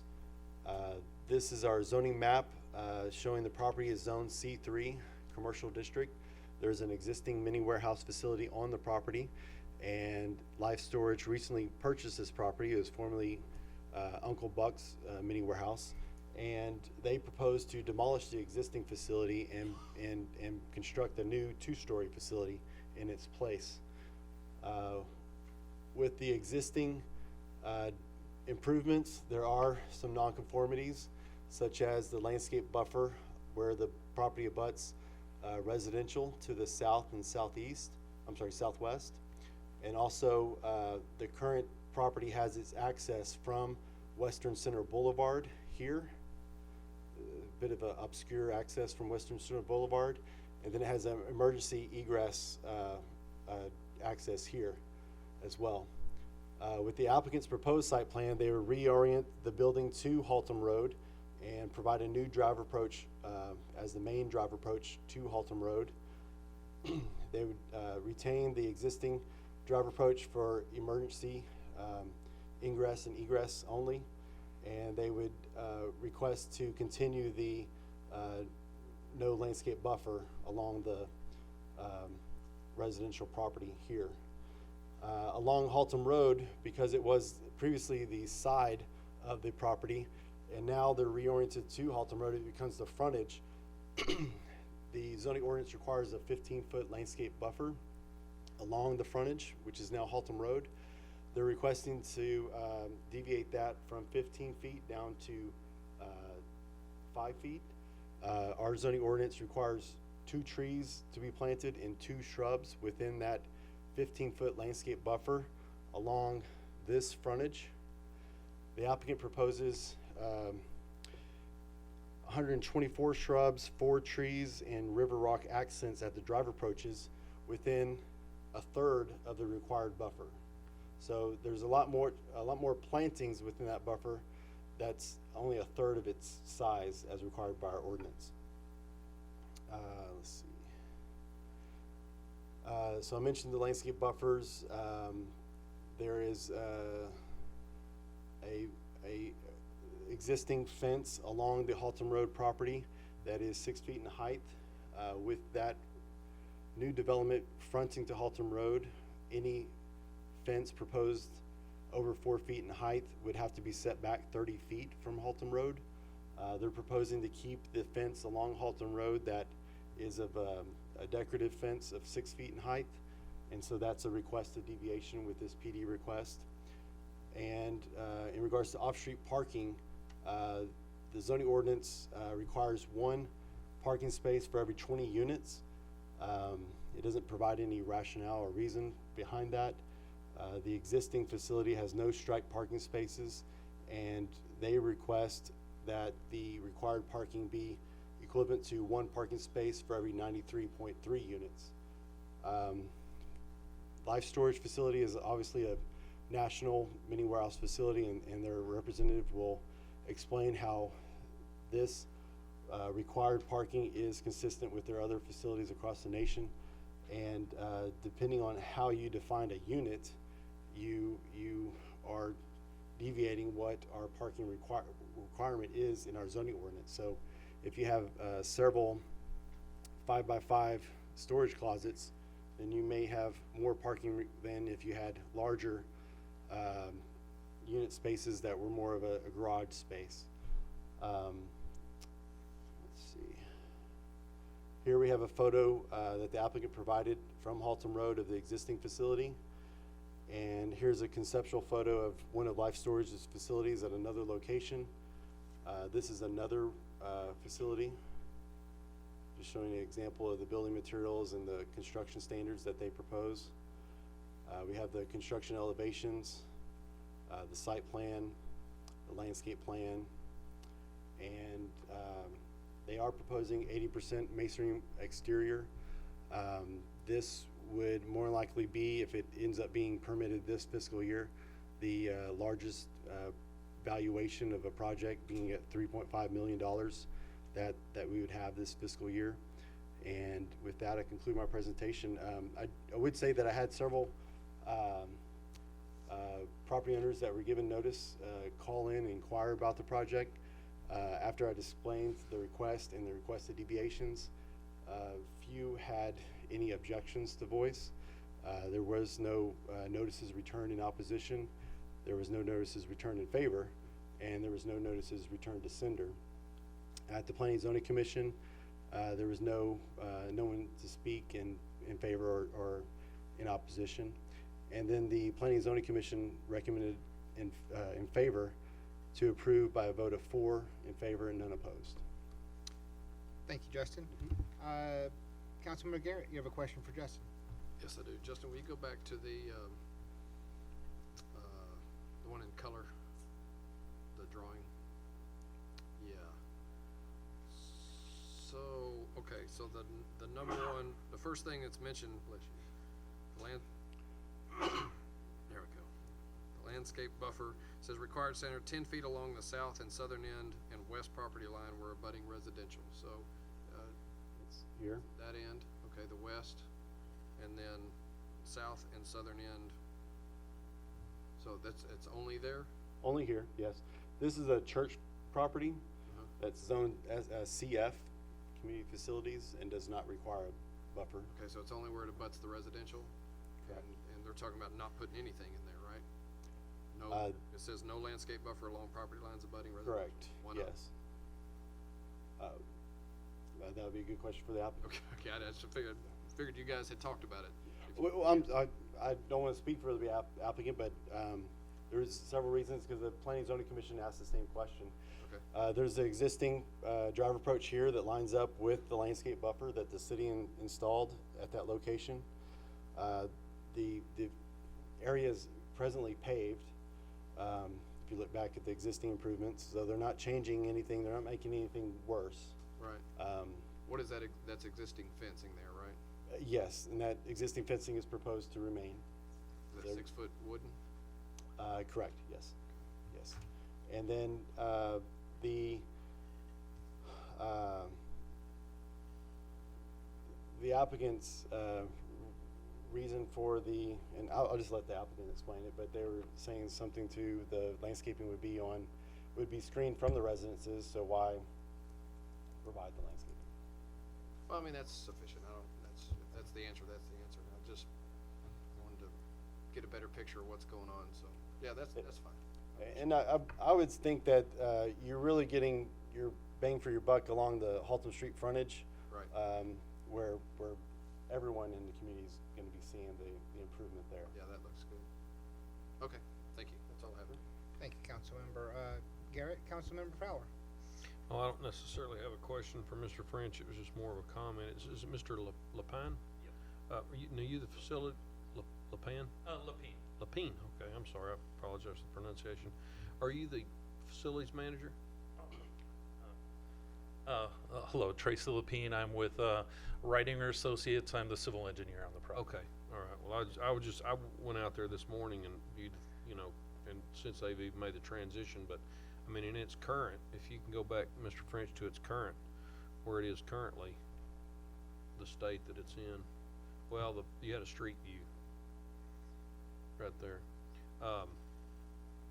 I was just curious, I mean, of course, now after I see the visuals of what y'all are gonna do, I mean, I just wanted to, if you can pass back to the property owner, we appreciate the fact of the state that it's in currently, cause it's a very, very well maintained, and it looks, it's, the previous construction on it was very good, so, some of the stuff that Councilmember Garrett had asked, I mean, I can see, where there would be some advantage to what y'all are proposing after looking at all of it, so, I just wanted to mainly comment on the fact of what, is done professionally, y'all's site plans and all, and then also that, I think it'll be a huge improvement, even though it's in a very good state currently.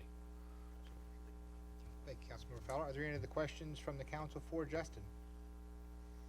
Seeing none, I will now open up the public hearing at 8:32 for anyone in the audience wishing to speak regarding this agenda item.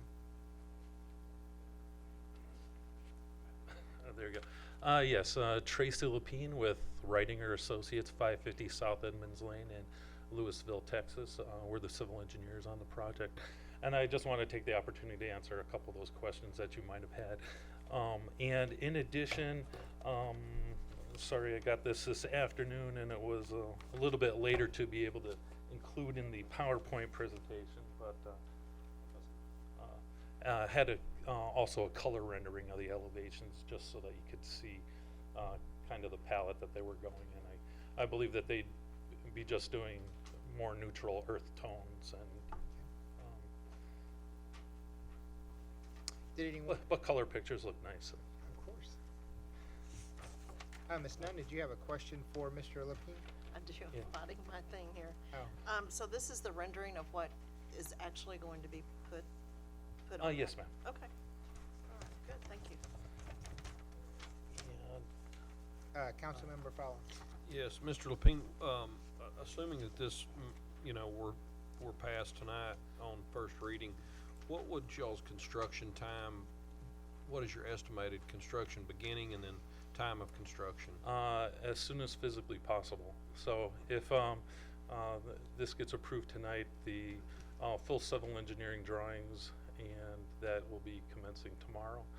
And then as soon as we can get through the process, they're looking to get started as soon as physically possible. Typically, their construction time on a project like this would be, what would you estimate? And sorry, this is my first time working with this particular client, so I don't know their actually timeline, but they are a national company here with 650 different locations, and let's see, I think with 45 million square footage of storage space in 29 different states, so they're aggressively pursuing construction and getting things done quickly. So I think I don't know I don't want to commit to their time frame, but I know that it would be a fast turnaround. Okay. And then one other question. So it was from our packet, this would be going from about a $1.1 to $1.2 million to a $3.5 million appraised product. Yes, sir. Okay. Yeah, That's what their estimate is at I this time. appreciate these artist renderings. They're very good. Yes. And if we could just go back to the site plan. Well, actually, this one works fine here. I also just wanted to notice on that south side right now, we're not changing anything over what's existing right now. And that's completely the existing fences on both sides there. The adjacent residences, they can't see the landscape on the inside. Anyways, with the additional screening from these shrubs, I think that the traffic coming from this side, they're just going to be seeing this, and then coming from the other direction, they're also not going to be seeing that. One thing I did want to note up there on the, having a little technical issues. Right there along that side, we actually do have 3 foot that the adjacent residence is actually, their fence is encroaching onto this property, and we chose to leave that existing fence there rather than ripping down that person's fence and moving it back to the actual property line. So, and taking 3 feet of their perceived backyard. So we want to keep a friendly neighbor there and let them keep their fence. Then again, the additional drive that we put across here, I know that there's planned something had come in with a gas station or something across the street, so we took those plans and lined that approach up with that development proposed to the east. Are there any other questions for Mr. Councilmember Grove? I've just got a question on the east facing along Haltom Road. Yes, sir. Is there any loss of distance currently from the current building location to the proposed building location? Because I know you're requesting a deviation from the ordinance standards, and so. As far as a landscape buffer, whether we're asking for that variance. Right now, the existing pavement is right on the property line. Right. So we're actually proposing to pull that pavement back 5 feet to give more than what's existing right now. Because I don't think there's anything there now. No, right now it goes right up to the fence, and the fence is right on the property line and then pavement. So we're trying to pull that back farther to give more of a green space there. Yep.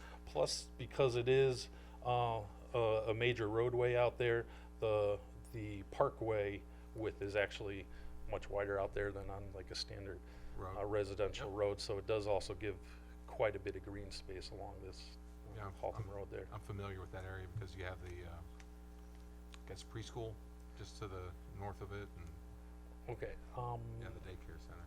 Oh, okay. Yep. Thank you, sir. Oh, thank you very much. Councilmember Grove. Councilmember Watkins.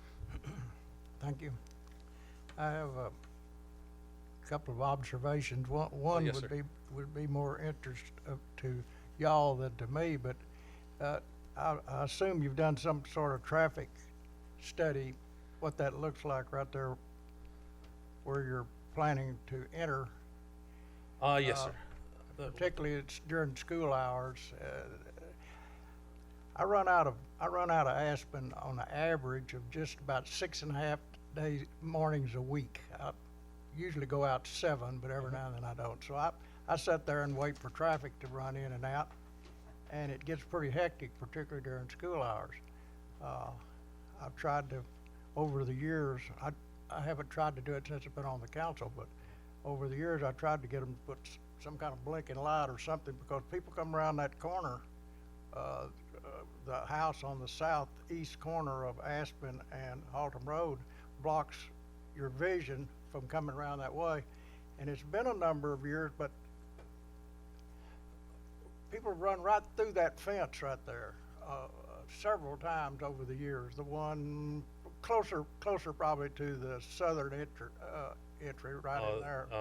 Well, they've that one up there, this, or yeah, just- right in there. They've run all over that fence, and so as I said, it should be more of a concern to you than it is to me. But it looked like to me that's going to be a little. I know it would seem like that there wouldn't be as much traffic there as there is on Western Center where you're entering now, but I'm not too sure that it won't cause you a problem. Yes, sir. Can we flip that back to the site plan? Oh, sorry. There you go. And where's the back? Is it this sheet? Yes. Oh, forward. Okay, there you go. Oh, there you go. Yes, sir. And actually, we are still keeping the entrance off of Western, because that's existing, and we'd be repaving that to improve the pavement there. So that does also allow for turning movements to come in off of Western as well. This back on this on the south end, that's for emergency access only, and we did have truck vehicle turning movements in through here, and then also coming in through here to come around for all the entrances. Oh, from But where? as far as vehicles coming northbound on Haltom, hopefully with the additional screening out there and the fencing and the vegetation, hopefully it would give a little bit better visual buffer or observation for the traffic. One thing I've noticed, as Councilmember Fowler mentioned, it's well kept, except for the fact that where the dumpster is, people have a tendency to let that pile up, which I get to look at, mattresses and stuff, and so I don't know what can be done about that actually, because you can't be standing. You'd have to have a guard stand there all the time to keep them put that up, but. Well, actually, we were planning to have this, an enclosure around the new dumpster location, and this, I think, with the product that they're looking to put in here, maybe a step up from what they're used to, and also with this being a climate-controlled facility, it's a little bit higher product for them, so they don't expect quite as much of an issue. This is a great improvement. My wife had a runaway when they built this.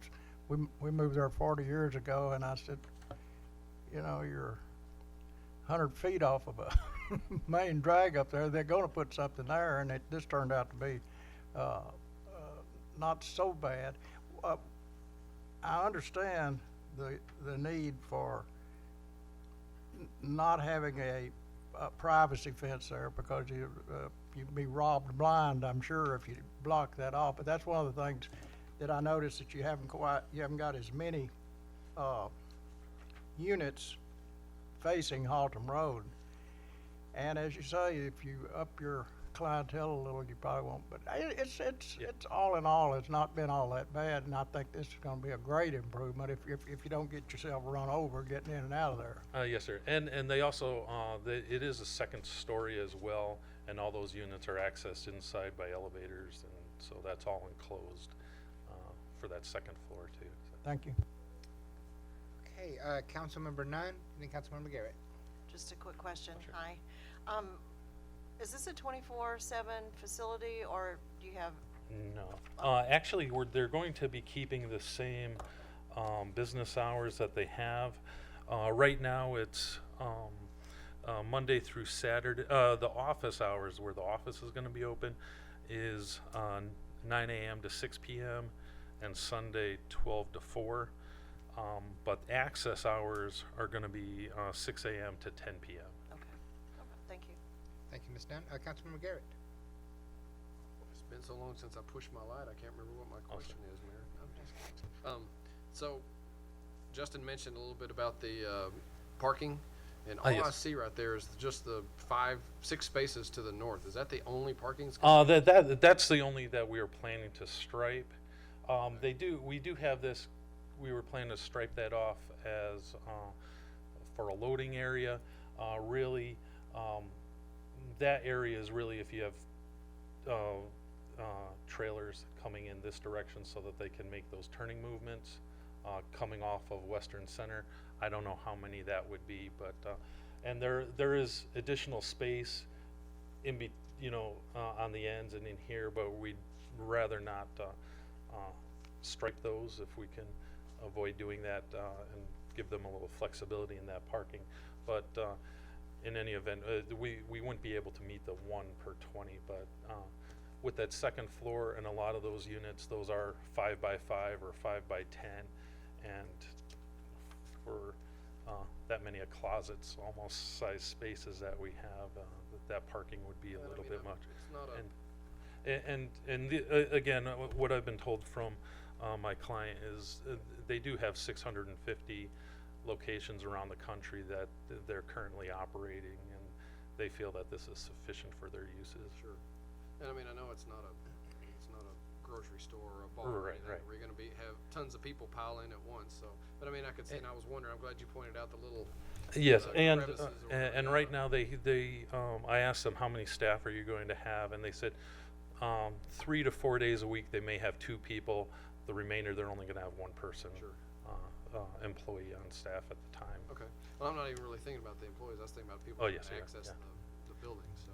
And that's coming into the building, and I think a lot of the other ones, as they go to load up or make deliveries, they're going to be interior to by those entrances to unload, bring it in, bring it upstairs, and that. Okay. My only I've only visited a few of these on site, and I thought it was kind of busiest maybe towards the end of the month or beginning of the month when people are making payments there, but and it's still just 1 or 2 people Getting their there. stuff out before they have to make. Oh, Okay, thanks, sir. okay, thank you, sir. Thank you, Councilmember Garrett. Any other questions for Mr. Is it Lapine? Lapine. Lapine. Yes. From the council? Seeing none? Okay, thank you, Okay, sir. thank you very much. Is there anyone else in the audience wishing to speak regarding this agenda item? Again, we're on agenda item number 6. Okay, seeing none, I'll close public hearing at 8:44, and we are now in line for a motion. Councilmember Garrett. Thank you, Mayor. I move that we approve ordinance O-2017-015-15 on first reading. Thank you, sir. We have a motion for approval on the first reading. Councilmember Nunn. That's for a second. Thank you, ma'am. We have a motion for approval in a second. Okay, if you would, please signify your votes. Motion passes unanimously. Thank you, and thank you, Mr. Lapine. Moving on to the Visitors and Citizens Forum. Is there anyone in the audience wishing to speak during the Visitors and Citizens Forum? Okay, seeing none. We have no resignation of board members. Do we have any appointments or reappointments? Councilmember Grove. Mr. Mayor, I would like to nominate Miriam Hilliard to place 2 for the Planning and Zoning Board. Marion Hilliard? She's moving from a alternate position into a full seat position. Okay, moving Marion Hilliard from alternate to a voting position on the Planning and Zoning. If you would, please ratify with your votes.